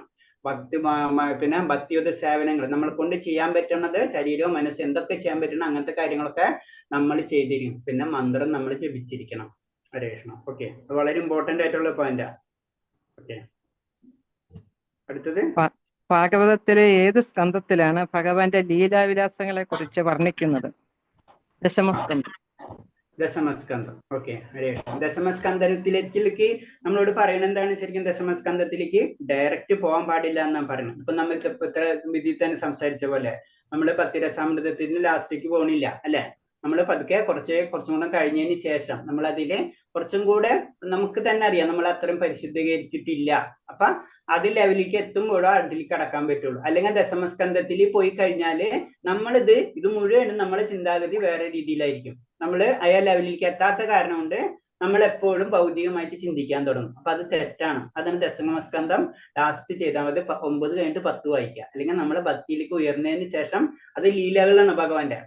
പ്രത്യേകിച്ച് ഗോപികമാരിയൊക്കെ ആയിട്ടുള്ള ലീലകൾ കുറെ അതിൽ വർണ്ണിക്കുന്നുണ്ട്. ഹരേ കൃഷ്ണ. ഓക്കെ, അടുത്തത് എങ്ങനെയുള്ളവർക്ക് ശ്രീമദ് ഭാഗവതം മനസ്സിലാക്കാനാവില്ല? സാമ്പത്തിക ലാഭം, അനുഷ്ഠാനപരമായ കർമ്മങ്ങളുടെ ഫലം, സായുജ്യം എന്നിവയെല്ലാം ചപ്പുചവറ് പോലെ എറിഞ്ഞു കളയാതെ ശ്രീമദ് ഭാഗവതം മനസ്സിലാക്കാനാവില്ല. അല്ലേ? അപ്പൊ അതിന് ഒരു കാര്യം കൂടെ മനസ്സിലായി. ഭാഗവതം എന്ന് പറയുന്നത് ഭൗതികതയല്ല. നമ്മളെല്ലാവരും ഭൗതികതയിലുള്ള വ്യക്തികൾ. നമുക്ക് പെട്ടെന്ന് നമ്മൾ ആഗ്രഹം, നമ്മളെപ്പോഴും പറയും നമ്മൾ പല ലെവലിൽ നിന്ന് മാത്രമേ ഉള്ളൂ. പലർക്കും ഇപ്പൊ എല്ലാവരും ആ പ്രഭു ഇത്ര ഭക്തനല്ലേ, അവർക്ക് എന്താ ഇത്ര ദേഷ്യം വരുന്ന, അത് ഉണ്ടാവും നമ്മൾക്കില്. പക്ഷെ എന്നും ദേഷ്യം വരാന്ന് പറയുമ്പോൾ അതാണ് പ്രോബ്ലം വരുന്നത്. അപ്പൊ എന്താണ് അതൊക്കെ ഭൗതികതയിൽ ഇതൊക്കെ എടുത്ത് കളയാതെ നമുക്ക് ഭാഗവതം എന്താണെന്ന് മനസ്സിലാവില്ല എന്നാണ്. അതിന് നിത്യം ഭാഗവത സേവ എന്ന് പറയുന്നതിന്റെ കാരണം അത് നമ്മളിത് വായിച്ച് ഭഗവാൻ നമ്മളിലേക്ക് വരും. അല്ലെങ്കിൽ നമ്മളുടെ ഉള്ളിൽ നിന്ന് ആ ജ്ഞാനം നമുക്ക് പറഞ്ഞു തരും. അതാണ് നമ്മൾ അതിനോട് എപ്പോഴും ടച്ച് ചെയ്തിരിക്കുന്നത് പറയുന്നത്. അടുത്തത് ശ്രീമദ് ഭാഗവതം 11:29 ഭഗവാൻ പറയുന്നത് എന്താണ്?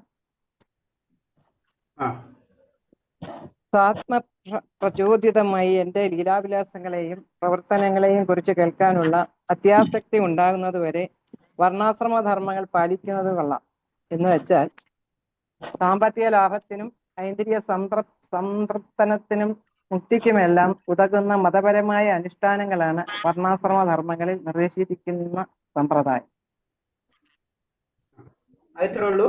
കാരണം വെച്ച് കഴിഞ്ഞാല് അയൊരു ഭഗവാനിലേക്ക് ആ ഭക്തി ആ ലെവലിൽ എത്തുന്ന വരെ നമുക്ക് വർണ്ണാശ്രമ ധർമ്മങ്ങളൊക്കെ അനുഷ്ഠിക്കണം. അത് എത്തിക്കഴിഞ്ഞാൽ പിന്നെ അതിന്റെ ആവശ്യമില്ല. അതാണ് ചുരുക്കി പറഞ്ഞത്. ഓക്കെ, അടുത്തത് 4 പ്രശ്നമുള്ളൂ. 4 അല്ലേ? ഓക്കെ, അടുത്തതിലേക്ക് കിടക്കാം. അടുത്തത് ആരാ വായിക്കുന്നത്? ഹരേ കൃഷ്ണ പ്രഭുജി.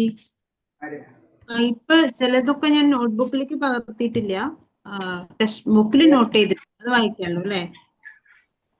ക്ലിയർ. അത് കുഴപ്പമില്ല മാതാജി. ഓക്കെ എന്ന് വെച്ചാൽ കുഴപ്പമില്ലല്ലേ? പകുതി എടുത്തത് എഴുതിട്ടുണ്ടല്ലോ എല്ലാതും.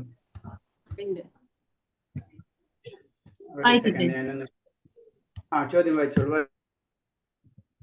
വൈദിക ജ്ഞാനം എന്നാൽ എന്താണ് അർത്ഥം? വൈദിക ജ്ഞാനം എന്നാൽ ഭഗവാനെ അറിയുക എന്നതാണ് വൈദിക ജ്ഞാനം. വൈദിക ജ്ഞാനം എന്ന് ഭഗവാനെ അറിയുക അല്ലേ? ഓക്കെ, അടുത്തത് ശ്രീമദ് ഭാഗവതത്തിൽ 11, 20, 31 ഭഗവാൻ പ്രസ്താവിക്കുന്നത് എന്താണ്? പറയുന്നു, ഉദ്ധവരെ, എന്റെ സേവനം ഗൗരവമായി എടുക്കുന്നവർക്ക് ദാർശനിക അഭ്യൂഹങ്ങളും കൃത്രിമമായ ത്യാഗവും ഒരു തരത്തിലും ഗുണം ചെയ്യില്ല. എന്റെ ഭക്തനായി തീരുന്നതോടെ ഭൗതിക സുഖങ്ങളുടെ ത്യാഗം കൊണ്ടുണ്ടാകുന്ന ഫലം താനെ കൈവന്നുകൊള്ളും. പരമമായ സത്യം എന്തെന്നറിയാൻ വേണ്ട ജ്ഞാനവും അതോടെ സംജാതമാകും. ഭാഗവതം 11, 20, 32, 33 ഭഗവാന്റെ ഉപദേശം എന്താണ്? ഫലകാംക്ഷയോട് ചെയ്യുന്ന കർമ്മങ്ങളിൽ നിന്നും തപോനുഷ്ഠാനങ്ങളിൽ നിന്നും ഉണ്ടാകുന്ന ലാഭവും ദാർശനിക വിജ്ഞാനത്തിന്റെ സംസ്കാരം, ത്യാഗം, യോഗ സാധനകൾ, ദാനധർമ്മങ്ങൾ തുടങ്ങിയവയിൽ നിന്നുണ്ടാകുന്ന നേട്ടങ്ങളും എന്റെ ഭക്തന്മാർക്ക്, അതായത് സ്നേഹപൂർവം എന്നെ സേവിക്കുന്നവർക്ക് സ്വയമേ വന്നു ചേരും. അവർക്ക് വേണ്ടതൊക്കെ അവരുടെ അധീനത്തിലെത്തും. പക്ഷേ അവനിൽ നിന്ന് എനിക്ക് ഭക്തിയുക്ത സേവനം നടത്തുന്നതിൽ കവിഞ്ഞ് ഒന്നും വേണ്ട. ഉപരിലോകങ്ങളിലേക്ക് ഉയർത്തപ്പെടുക എന്നതുപോലെയുള്ള ഭൗതിക ലാഭമോ അതല്ലെങ്കിൽ വൈകുണ്ഠ ലോകം പ്രാപിക്കുക എന്നതുപോലെയുള്ള ആത്മീയ ലാഭമോ ആഗ്രഹിക്കുന്ന ഭക്തന് എന്റെ അഹൈതുവമായ കാരുണ്യം വഴി എല്ലാ ആഗ്രഹങ്ങളും കൈവരും. ഓക്കെ, അപ്പൊ ഇതിൽ രണ്ട് കാര്യം ഭഗവാൻ ഗ്യാരണ്ടി തരുന്നുണ്ട് നമുക്ക്. എന്താണ് രണ്ട് കാര്യം ഇതിൽ ഗ്യാരണ്ടി തരുന്നത്? ആഗ്രഹങ്ങളെല്ലാം സ്വയം ഏതാണ് ബേസിക് ആയിട്ട് രണ്ട് കാര്യം ഭഗവാൻ ഗ്യാരണ്ടി തരുന്നതാണ്? ഭക്തന്മാർക്കെല്ലാം രണ്ട് കാര്യം പറഞ്ഞിട്ടുണ്ട്. എന്താ അത്? ഭഗവാനെ സ്നേഹപൂർവ്വം സേവിക്കുന്നവർക്കെല്ലാം താനെ വന്നു ചേരുന്ന ഒരു കാര്യം. അല്ലാത്തത് അപ്പൊ എന്താണ് താനെ നമുക്ക് താനെ വന്നു ചേരും അല്ലേ? നമ്മള് ഒന്നും പറയേണ്ട ആവശ്യമില്ല. അത് ഭൗതികതയാണെങ്കിൽ കൂടി ഉപരി ലോകങ്ങളിൽ ഉയർത്തപ്പെടുന്ന പോലുള്ള ഭൗതിക ലാഭമോ, അപ്പൊ ഭൗതിക ലാഭമാണെങ്കിലും വൈകുണ്ഠ ലോകമാണെങ്കിലും എന്ത് തന്നെയാണെങ്കിലും ഭഗവാനെ പ്രാർത്ഥിച്ചു കഴിഞ്ഞാൽ അതെല്ലാതും കിട്ടും. ആത്മീയ ലോകത്തിന്റെ മാത്രമല്ല ഭൗതിക ലോകവും നമുക്ക് രണ്ടും കിട്ടും. അതായത് വളരെ സിമ്പിൾ കൺസെപ്റ്റ് ആണ്. എന്താണ് ഭൗതിക ലാഭം കിട്ടാനുള്ള കാരണം? എന്താണ്? മറ്റേത് പിന്നെ ഭഗവാനാണ്. ഓക്കെ, സമ്മതിച്ചു. എന്താണ് ഭൗതിക ലാഭം കിട്ടാനുള്ള കാരണം? നമ്മളെ ഭൗതിക ഐശ്വര്യത്തിന്റെ കാരണം ആരാണ്?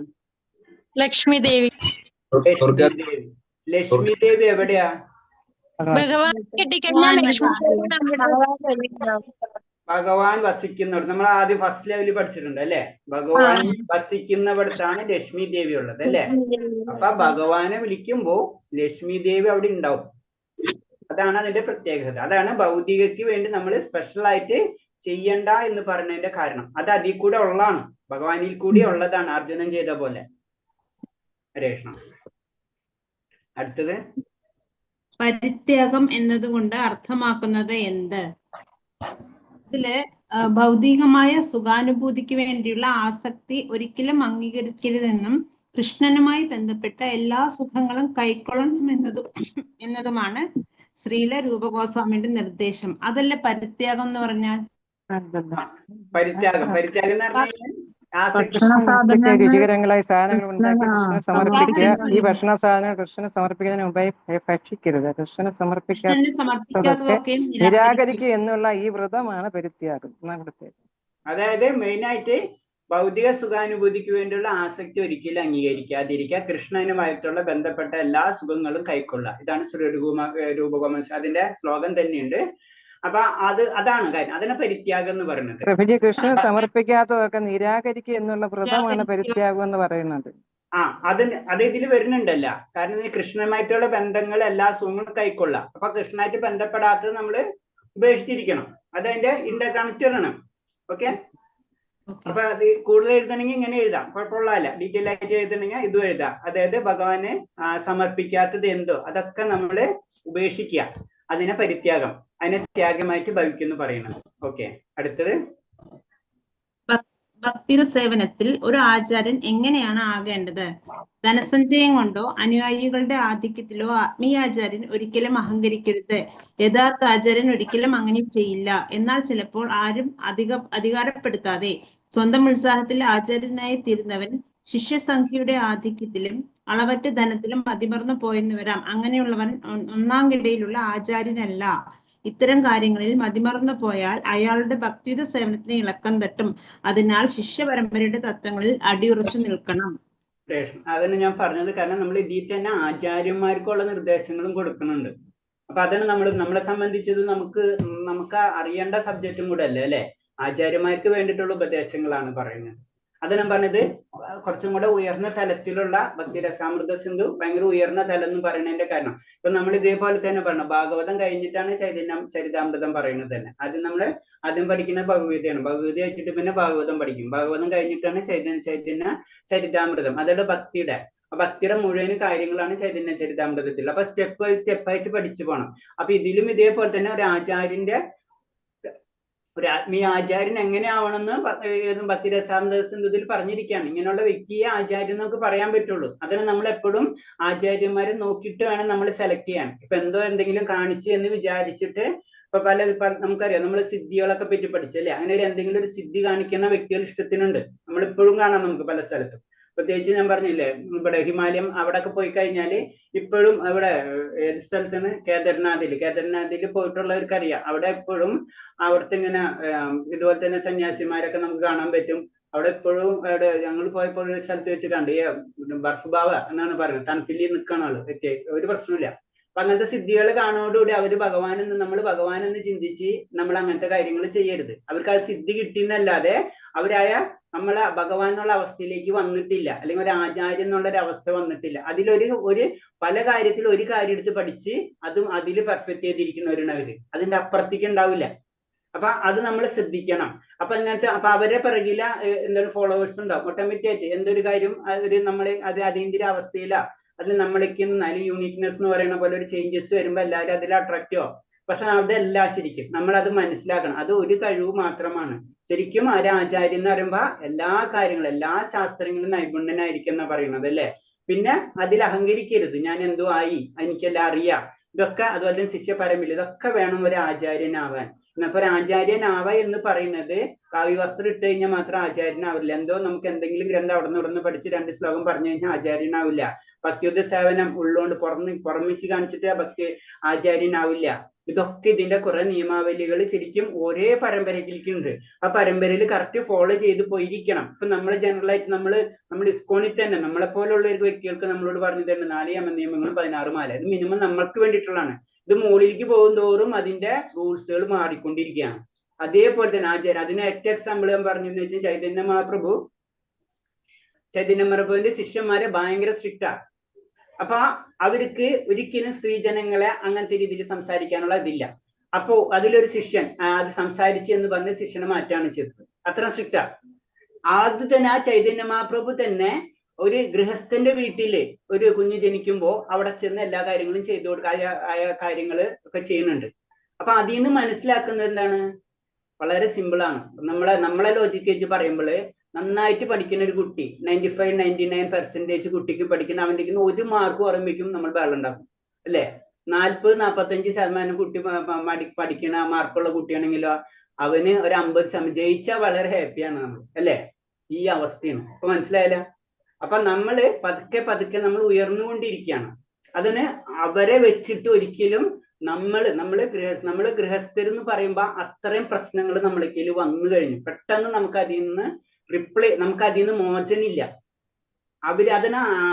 പ്രത്യേകിച്ച് ചെറുപ്പത്തിലെ തന്നെ സന്യാസം സ്വീകരിച്ചു വരുന്നവർക്ക് നമ്മളെ ഇങ്ങനത്തെ പ്രശ്നങ്ങളൊന്നുമില്ല, വീട് ബന്ധം കാര്യങ്ങളൊന്നുമില്ല. അത് തന്നെ അവർക്ക് പെർഫെക്റ്റ് ചെയ്തെടുക്കാൻ ബുദ്ധിമുട്ടാണ്. അപ്പൊ നമ്മളെന്താ, അതാണ് നമ്മളോട് സിമ്പിൾ ആയിട്ട് എപ്പോഴും പറയണത്, നാമം ജപിക്കുക, പരീക്ഷ പാസ്സാവാം, മോഡറേഷൻ കിട്ടണം. നമുക്ക് പരീക്ഷ പാസ്സായാൽ മതി എന്നാ പറയണം. അല്ലാണ്ട് നമുക്ക് ഇതില് 100% വാങ്ങിക്കാൻ പറ്റില്ല എന്ന് ആചാര്യന്മാർക്ക് അറിയാം. കാരണം നമ്മൾ അങ്ങനത്തെ അവസ്ഥയാണ് നമ്മളെ. അതാണ് പിന്നെ ആചാര്യന്മാരെ സെലക്ട് ചെയ്യുമ്പോൾ ആചാര്യന്മാർ എങ്ങനെ ആയിരിക്കും എന്നുള്ള പറയുന്ന പോയിന്റ്സ് ആണ്. ഓക്കെ, ശരി ഹരികൃഷ്ണ. അടുത്ത് ഭക്തിയുത സേവനത്തിൽ ഏർപ്പെട്ടിരിക്കുന്നവർക്ക് താനെ വെളിപ്പെടുന്ന ഗുണങ്ങൾ എന്തെല്ലാം? ശാരീരികമായ ശുദ്ധീകരണ പ്രവർത്തനം, തപോനുഷ്ഠാനങ്ങൾ, മനസ്സമാധാനം, പ്രജ്ഞയുടെ പവിത്രീകരണം തുടങ്ങിയവയെല്ലാം ഭക്തി സേവനത്തിൽ ഏർപ്പെട്ടിരിക്കുന്നവർക്ക് താനെ വെളിപ്പെടുമെന്ന് ശ്രീല രൂപ ഗോസ്വാമി ഉറപ്പിച്ചു പറയുന്നു. അത് നിങ്ങൾക്ക് അനുഭവപ്പെട്ട് തുടങ്ങിയ എല്ലാവരും നാമം ജപിച്ച് തുടങ്ങിയിട്ടുള്ളവരുണ്ടല്ല ഇതിൽ പറഞ്ഞിട്ടുള്ളതില് ഏറ്റവും ഇമ്പോർട്ടന്റ്, നമ്മളെ സംബന്ധിച്ച് ഏറ്റവും ഇമ്പോർട്ടന്റ് ഉള്ള ഒരു കാര്യം എന്താണ്? മനസ്സമാധാനം. കുറെയൊക്കെ ഒത്തിരി വ്യത്യാസമുണ്ട് നേരത്തേനൊക്കെ ഒത്തിരി ഒരു സന്തോഷം പ്രത്യേകിച്ചുണ്ട്. നമ്മളെ പ്രഭു പറഞ്ഞ എന്താ പറഞ്ഞില്ല, നമ്മളെ നിഷാദ് പ്രഭു മറ്റുള്ള എല്ലാവരും വിട്ട് കൃഷ്ണനിലേക്ക് മാത്രമായി ഒതുങ്ങണല്ലേ? രേഷ്ണ അത് വലിയൊരു ഭാഗ്യാണ്. അത് പറഞ്ഞപ്പോഴാണ് ഞാനൊരു ജസ്റ്റ് നമ്മളെ ക്ലാസ്സുകളിൽ നിന്ന് ഒരു കേസ് പറയാണ് ഞാൻ. അതായത് ഇതല്ല, ചിലവർക്ക് നമ്മളിപ്പോ രാഗാനുഭക്തിയൊക്കെ നടക്കുമ്പോൾ നമുക്ക് മനസ്സിലാവുന്നത് ചില കുട്ടികൾക്ക് ചിലവർക്ക് വളരെയധികം ചെറുപ്പത്തിലെ തന്നെ ഒരു ഇതുണ്ടാവും. അപ്പൊ അതിനൊരു ജസ്റ്റ് ഞാൻ ഇന്നലെ ഒരു ക്ലാസ്സിൽ പറഞ്ഞിട്ടാണ് മാതാജിയുടെ മകൻ ഇത് കഴിക്കില്ലായിരുന്നു, ഇതൊന്നും ചെറുപ്പത്തിലെ തന്നെ കഴിക്കില്ല. അവര് നിർബന്ധിച്ചിട്ട് 15-16 വയസ്സിൽ ആ കുട്ടി കഴിക്കാൻ തുടങ്ങുന്നത്. അതാണ് അതിന്റെ വ്യത്യാസം. അപ്പൊ ചിലവരിൽ അതൊക്കെ ഉണ്ടാവും, അത് എല്ലാവർക്കും ഉണ്ടാവുന്നത്. അപ്പൊ ഞാൻ എപ്പോഴും പറയുന്നത് ഭക്തന്മാരാരും നമുക്കറിയില്ല, അത് കഴിഞ്ഞ ജന്മത്തായിട്ട് ലിങ്ക് ആയിട്ടുള്ളതാണ്. അപ്പൊ ചിലവർക്ക് ഇതിലേക്ക് പെട്ടെന്ന് സ്പീഡായിരിക്കും. നമുക്കറിയില്ലേ, വൈക്കോലിന് തീ കൊടുത്ത പോലെ ആയിരിക്കും ചിലവർക്ക്. ഇതൊന്ന് കിട്ടാൻ കാത്തിരിക്കുന്ന ഒരു അവസ്ഥ മാത്രം ഉണ്ടാവില്ല. അവർക്ക് അത് കിട്ടിക്കഴിഞ്ഞാൽ അപ്പൊ ഇത് നമ്മളെ ക്ലാസ്സിൽ തന്നെ അല്ലെങ്കിൽ നമ്മളെ ഗ്രൂപ്പിൽ തന്നെ പലവർക്കും പല രീതിയിലാണ് അനുഭവപ്പെടുക. എല്ലാവർക്കും ഒരേപോലെയാണ്. ചിലർ 4 ജപിച്ചാലും 15 ചിലപ്പോൾ അതിൽ തന്നെ സ്പീഡപ്പ് വരും. പെട്ടെന്ന് നമുക്ക് അതിലേക്ക് അട്രാക്ഷൻ വരും, നമ്മൾ അതിലേക്ക് കടക്കും. ചിലവർക്ക് കുറച്ച് സ്ലോ. അപ്പൊ സ്ലോ വിചാരിച്ച് നമ്മൾ വിഷമിക്കരുത്. കാരണം നമ്മൾ വിചാരിക്കാൻ നമ്മൾ കഴിഞ്ഞ ജന്മത്തിൽ അല്ലെങ്കിൽ ഈ ജന്മത്തില് പല കാര്യങ്ങളും അത് മാലിന്യമാണ്. നമ്മൾക്കറിയാം, ഒരു കറ പിടിച്ചിട്ടുള്ള ഒരു പാത്രം പിഴി വൃത്തിയാക്കണമെങ്കിൽ എന്താണ്, കുറച്ച് പണിയുണ്ടല്ലോ. അത്രയും നമ്മൾ തേച്ച് വൃത്തിയാക്കിയാലേ അതേയുള്ളൂ. നല്ല ഒരുവിധം വൃത്തിയായിട്ടുള്ളണെങ്കിലോ അധികം തേക്കണ്ട. ഇത് തന്നെയാണ് ഭക്തിയിൽ നമ്മൾ പരിശുദ്ധി, ഹൃദയ പരിശുദ്ധി നമ്മൾ ഉണ്ടാക്കിയെടുക്കാണ് നമ്മളെ നാമജപം കൊണ്ട്. ഈ നെഗറ്റീവായിട്ടുള്ള കാര്യങ്ങൾ തനിയെ നമ്മളൊക്കെയാണ് നമ്മൾ തേക്കും തോറും അല്ലെ, പാത്രം നമ്മൾ എന്താണ് കഴുകും തോറും എന്താണ് അത് തിളങ്ങിക്കൊണ്ടിരിക്കും. ഈ അവസ്ഥയാണ് നമ്മുടെ. അപ്പൊ അത് വിഷമിക്കേണ്ട. പലവർക്കും പല രീതിയിലായിരിക്കും അനുഭവപ്പെടാം. ഹരേഷ്ണ. അടുത്ത് നവവിധ ഭക്തി സേവനത്തിലൂടെ ലക്ഷ്യത്തിലെത്തിയവർക്ക് ഉദാഹരണം. ഭാഗവത ശ്രവണത്തിലൂടെ മാത്രം ലക്ഷ്യം നേടിയ ആളാണ് പരീക്ഷിത്. ശുകദേവ ഗോസ്വാമി ലക്ഷ്യം പ്രാപിച്ചത് ഭാഗവത പാരായണത്തിലൂടെയാണ്. ഭഗവത് സ്മരണമാണ് പ്രഹ്ലാദന് ലക്ഷ്യത്തിലെത്തിച്ചത്. ഭഗവാന്റെ പാദങ്ങൾ തഴുകി അദ്ദേഹത്തിന് സുഖം നൽകിക്കൊണ്ടാണ് ലക്ഷ്മി ദേവി ലക്ഷ്യത്തിലെത്തിയത്. ഋതു ക്ഷേത്രാരാധന കൊണ്ടും അക്രൂരൻ പ്രാർത്ഥന കൊണ്ടും ഹനുമാൻ സേവനത്തിലൂടെയും ലക്ഷ്യം കണ്ടപ്പോൾ അർജുനൻ സൗഹൃദത്തിലൂടെയാണ് അത് സാധിച്ചത്. തനിക്കുള്ളത് മുഴുവനും കൃഷ്ണനെ കാഴ്ചവെച്ച് മഹാബലി ഭക്തിയുത സേവനത്തിന്റെ സമ്പൂർണതയിലെത്തി. നവവിധ ഭക്തി ഒരുമിച്ച് പ്രാവർത്തികമാക്കിയ ഉദാഹരണം ആരാണ്? അംബരീഷ മഹാരാജാവ്. നവവിധ ഭക്തി ഏതെല്ലാം? ശ്രവണം, ജപം, സ്മരണം, സേവനം, ആരാധനം, പ്രാർത്ഥന, ആജ്ഞാപാലനം, സുഹൃത്ത് എന്ന നിലയിലുള്ള കൃഷ്ണസേവനം, അദ്ദേഹത്തിന് വേണ്ടിയുള്ള സർവത്യാഗം. നമ്മൾ അത് പറഞ്ഞാൽ മതി. സാധാരണ രീതിയിൽ നമ്മൾ പറയാറുള്ളത് ശ്രവണ, കീർത്തന, സ്മരണ, പാദസേവന, അർച്ചന, വന്ദന, ദാസം, സാഖ്യം, ആത്മനിവേദനം എന്നുള്ള രീതിയിൽ അത് തന്നെ പറഞ്ഞാൽ മതി. ഇതിൽ ചെറിയ വ്യത്യാസം ഉണ്ടെന്ന് മാത്രമേ ഉള്ളൂ. ഹരേഷ്ണ അല്ലേ? ഹരേഷ്ണ. അപ്പൊ നമുക്ക് ഇനി 14-15 സ്റ്റാർട്ട് ചെയ്യല്ലേ അല്ലേ ഹരേഷ്ണ? ഇത്രയും പറഞ്ഞതിൽ വേറെ സംശയങ്ങളൊന്നും ഇല്ലല്ലോ ഹരേഷ്ണ?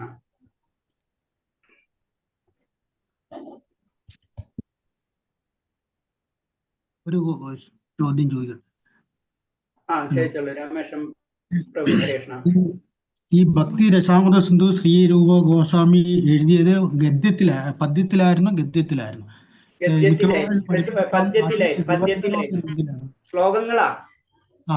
അത് അറിഞ്ഞാ മതി. അതാണ് അത് ആരോ വിവർത്തനം ചെയ്ത് കറക്റ്റ് ആയിട്ട് എഴുതി നമുക്ക് മനസ്സിലാക്കുന്ന രീതിയിൽ തന്നിരിക്കുവാണ്. അതിന് പ്രഭുസ്വാമിയാണ് നമുക്ക് മനസ്സിലാവേണ്ട രീതിയിൽ വീണ്ടും അത് വിവർത്തനം ചെയ്ത് അത് ഗദ്യ രൂപത്തിൽ നമുക്ക് മനസ്സിലാവേണ്ട ഭാഷയിൽ എഴുതി തന്നിട്ടുള്ളൂ. അതാണ് നമ്മൾ വായിക്കുന്നത്. അപ്പൊ ഇതിലെ ഓരേതും ഓരോ ശ്ലോകങ്ങളാണ് ശരിക്കും. ഭക്തിരസാമൃത സിന്ധിയിൽ നമ്മളിപ്പോ ഒരേ പാരഗ്രാഫ് അല്ലെങ്കിൽ 2 പാരഗ്രാഫ് നോക്കുമ്പോൾ അതൊരു ശ്ലോകങ്ങളാണ് ശരിക്കും ഒറിജിനൽ ഭക്തിരസാമൃത സിന്ധുവിന്റെ ബുക്ക്. അത് ഉണ്ടെന്ന് ഇപ്പോഴും ഉണ്ട്, അത് കിട്ടും. പക്ഷെ നമ്മളത് വായിച്ചു കഴിഞ്ഞാൽ നമുക്കൊന്നും മനസ്സിലാവില്ല. അപ്പൊ അത് കാരണം കൊണ്ട് അതൊന്നും കൂടെ കാഠിന്യമാണ്. അപ്പൊ അത് കാരണം കൊണ്ട് അത് പ്രഭാസ്വാമി നമുക്ക് വേണ്ടി അത് ശരിക്കും ആ ഭാഷയിൽ നമുക്ക് മനസ്സിലാവേണ്ട രീതിയിൽ അത് ക്ലിയർ ആയി അതാണ് നമ്മൾ പഠിച്ചുകൊണ്ടിരിക്കുന്നത്. അതെ, രൂപഗോസ്വാമി. ഓക്കെ. ഓം നമോ ഭഗവതേ വാസുദേവായ. ഓം നമോ ഭഗവതേ വാസുദേവായ നമോ. ഹരേ കൃഷ്ണ. ഞാൻ അദ്ദേഹം 15 സ്വാത്മചോദിതമായ ഭക്തിയുത സേവനം. ഞാൻ ഇപ്പൊ തന്നെ പറഞ്ഞത് പലവർക്കും പല രീതിയിലായിരിക്കും. അതിന്റെ കാരണം നമ്മളെ ഈ ജന്മമല്ല പല ജന്മങ്ങളുണ്ട്. നമുക്കൊരിക്കലും ഭക്തി ഒരു ദിവസം കൊണ്ട് കിട്ടണതല്ല. അത് നമുക്ക് തന്നെ ചിന്തിച്ചാൽ അറിയാം. വീട്ടിൽ 5 പേരുണ്ടെങ്കിലും 5 രീതിയിലായിരിക്കും ഭക്തിനെ കാണാം. അതിൽ നിന്ന് തന്നെ മനസ്സിലാക്കാം. വളരെ ഇതിന് വലിയ ടെക്നോളജിയോ അല്ലെങ്കിൽ കൂടുതലോ യുക്തിപരമായ ബുദ്ധിപരമായിട്ടും ചിന്തിക്കേണ്ട ആവശ്യമില്ല. നമ്മളെ വീട്ടിലത്തെ അംഗങ്ങളെ മാത്രം ശ്രദ്ധിച്ചാൽ മതി. പലവർക്കും പല രീതി. ചിലപ്പോൾ മാതാജിമാരായിരിക്കും മുന്നിലേക്ക് വരാം, ചിലപ്പോൾ പ്രഭുക്കന്മാരായിരിക്കും, ചിലപ്പോൾ മക്കളായിരിക്കും. പല രീതിയിൽ നമുക്ക് കാണാൻ പറ്റും. അപ്പൊ അതിന്റെ കാരണം നമ്മൾ അന്വേഷിച്ച് പോയി കഴിഞ്ഞാൽ വളരെ സിമ്പിളാണ്. അത് ഈ ജന്മം കൊണ്ടല്ല. അപ്പൊ ഈ സ്വാത്മചോദിതമായ ഭക്തിയുത സേവനം അതിനെ പറ്റിയാണ് പറയുന്നത്. അത് കിട്ടണത് എങ്ങനെയാണെന്ന്. രേഖാനുഭക്തി. വൃന്ദാവനത്തിലുള്ള കൃഷ്ണന്റെ ഉത്തമ സുഹൃത്തുക്കളാണ് സ്വജ്യോതിതമായ ഭക്തിയുത സേവനത്തിന്റെ ഉത്തമ ഉദാഹരണങ്ങൾ കാണപ്പെടുന്നു. അവർക്ക് കൃഷ്ണനുമായുള്ള ഈ ബന്ധത്തെ രാഗാനുഗം എന്ന് പറയുന്നു. അപ്പൊ ശരിക്കും രാഗാനുഗ ഭക്തി എന്ന് പറയുമ്പോൾ അതിന്റെ ഉദാഹരണം പറയുന്നത് അതാരാണ്? അത് ഇവിടുത്തെ വൃന്ദാവനത്തിലെ ഉറ്റ സുഹൃത്തുക്കള് അവരാണ് പറയുന്നത്. കാരണം അവര് ഉള്ളിലുണ്ട് ആൾറെഡി. അതിന് കാരണം പറയുന്നുണ്ട്. അതിൽ പറയുന്നുണ്ട് ഇവർക്ക് ഭക്തിയുത സേവനത്തെ കുറിച്ച് ഒന്നും പഠിക്കേണ്ടതില്ല. അവര് ഭഗവാൻ ഇങ്ങനെ നമ്മൾ പറയുമ്പോൾ നാമം ജപിക്കണം, ഭഗവാനെ പൂജിക്കണം, ഭഗവാനെ ആരാധിക്കണം എന്നൊക്കെയാണ് നമ്മൾ പറയുന്നത് അല്ലെ. നമ്മൾ അങ്ങനെ ചെയ്യണം. പക്ഷെ അവര് പൂജിക്കുന്നുണ്ട്, ഗോപന്മാര് പൂജിക്കുന്നുണ്ട്, ഭഗവാൻ ഇല്ല. അപ്പൊ അവരെങ്ങനെ ആയ അവസ്ഥയിൽ എത്തി? അതിനൊരു കാരണമുണ്ട്. അതാണ് പറഞ്ഞത് ഇവർക്ക് ഭക്തിയുത സേവനെ കുറിച്ച് ഒന്നും പഠിക്കേണ്ടതില്ല. എല്ലാവിധ നിയമക തത്വങ്ങളും ഇവർ സമ്പൂർണരാണ്. ഭഗവത് പ്രേമത്തെ അടിയുറച്ച ഭക്തിയുത സേവനം ഇവർ നേടിക്കഴിഞ്ഞിരിക്കുന്നു. ഉദാഹരണത്തിന് കൃഷ്ണനുമൊത്ത് കളിയാടാൻ ഈയിടെ കുട്ടികൾക്ക് തപാനുഷ്ഠാനങ്ങൾ വഴി യോഗസാനങ്ങൾ ഒന്നും വിശേഷിച്ച് അഭ്യസിക്കേണ്ടതില്ല. അപ്പൊ എന്താ പറയണെന്ന് വെച്ച് കഴിഞ്ഞാൽ, ചുരുക്കി പറഞ്ഞു കഴിഞ്ഞാല് ഇവരിതൊക്കെ കഴിഞ്ഞു വന്ന വ്യക്തികളാണ്. കഴിഞ്ഞു വന്ന വ്യക്തികൾ കാരണം കൊണ്ട് അവരുള്ളില് ഭഗവാനുള്ള ഒരു അട്രാക്ഷൻ ഏത് സമയത്തും നിലനിന്നിരിക്കും. അതാണ് നമ്മുടെ കുടുംബത്തിൽ നിന്ന് 10 പേരുണ്ടെങ്കിൽ 10 തരത്തിലുള്ള വ്യക്തികളെ, ഭക്തിയിൽ വരുമ്പോൾ 10 തരത്തിലുള്ള വ്യക്തികളെ കാണുന്നത്. ഇവര് അതിനേൽ ഉയർന്ന ലെവലിലേക്ക് പോയ കാരണം കൊണ്ട് പിന്നെ അവർക്ക് സ്പെഷ്യൽ ആയിട്ട് അനുഷ്ഠാനങ്ങളോ നിയമങ്ങളോ ഇതൊന്നും ചെയ്യേണ്ട ആവശ്യമില്ല. ഭഗവാന്റെ കളിക്കൂട്ടുകാരായിട്ട് തന്നെ അവരാ ജീവിതം അവർ തുടർന്നുകൊണ്ടിരിക്കുകയാണ് ചെയ്യുന്നത്. നിയമക തത്വങ്ങൾ എല്ലാ പരീക്ഷണം പൂർവ്വജന്മങ്ങളിൽ ഇവർ പൂർത്തിയായി കഴിഞ്ഞു. അവിടെ പരീക്ഷണങ്ങൾ നമ്മൾ പറയാറുണ്ട് അല്ലെ. നമ്മളെ ജീവിതത്തിൽ പല പരീക്ഷണങ്ങൾ നമ്മൾ നടത്തിക്കൊണ്ടിരിക്കുകയാണ്. ഓരോ ദേവന്മാരും ആ ദേവന്മാരെ പരീക്ഷണങ്ങൾ വിജയിച്ചു കഴിയുന്നതോടാണ് നമ്മൾ ഓരോ ലോകത്തിലേക്ക് നമ്മൾ കടക്കുന്നത്. ഇവരെല്ലാ പരീക്ഷയും വിജയിച്ചു കഴിഞ്ഞവരാണ്. ആ എല്ലാ പരീക്ഷയിലും വിജയിച്ചു കഴിഞ്ഞവർക്ക് A+ കിട്ടുള്ളൂ എന്ന് പറഞ്ഞ പോലെ ഇവര് എല്ലാം കഴിഞ്ഞിട്ടാണ് ശരിക്കും അവിടെ എത്തുന്നത്, ഭഗവാന്റെ ലോകത്ത് എത്തുന്നത്. അവിടെ പിന്നെ ചെന്നിട്ട് പരീക്ഷ എഴുതേണ്ട ആവശ്യമില്ല. കാരണം എല്ലാ പരീക്ഷയും അവിടെ എത്തിക്കഴിഞ്ഞു. അതാണ് പറഞ്ഞത് ഇവർ പൂർവ്വ ജന്മങ്ങളിൽ ഇവർ വിജയിച്ചു കഴിഞ്ഞെന്ന് പറയുന്നത്. അപ്പൊ അത് നിയമക തത്വങ്ങളെല്ലാം പരീക്ഷണങ്ങൾ പൂർവ്വജന്മങ്ങളിൽ ഇവർ വിജയി കഴിഞ്ഞു. അതിന്റെ ഫലമായി കൃഷ്ണന്റെ ഏറ്റവും അടുത്ത സുഹൃത്തുക്കൾ എന്ന നിലയിൽ അവർ ഉയർത്തപ്പെട്ട് കഴിഞ്ഞു. അവരുടെ പരോക്ഷമായ കൂടാതെയുള്ള ഈ മനോഭാവത്തെ രാഗാനുഗം എന്ന് വിശേഷിക്കുന്നു. അപ്പൊ ഇവർക്ക് വീണ്ടും സ്പെഷ്യൽ ആയിട്ട് ഒരു സപ്പോർട്ടിങ്ങിന്റെ ആവശ്യമില്ല. ഇവര് അതിന് രാഗാനുഗ ഭക്തി എന്ന് പറയുമ്പോ അത് ഏറ്റവും ടോപ്പ് ലെവലിലെത്തി.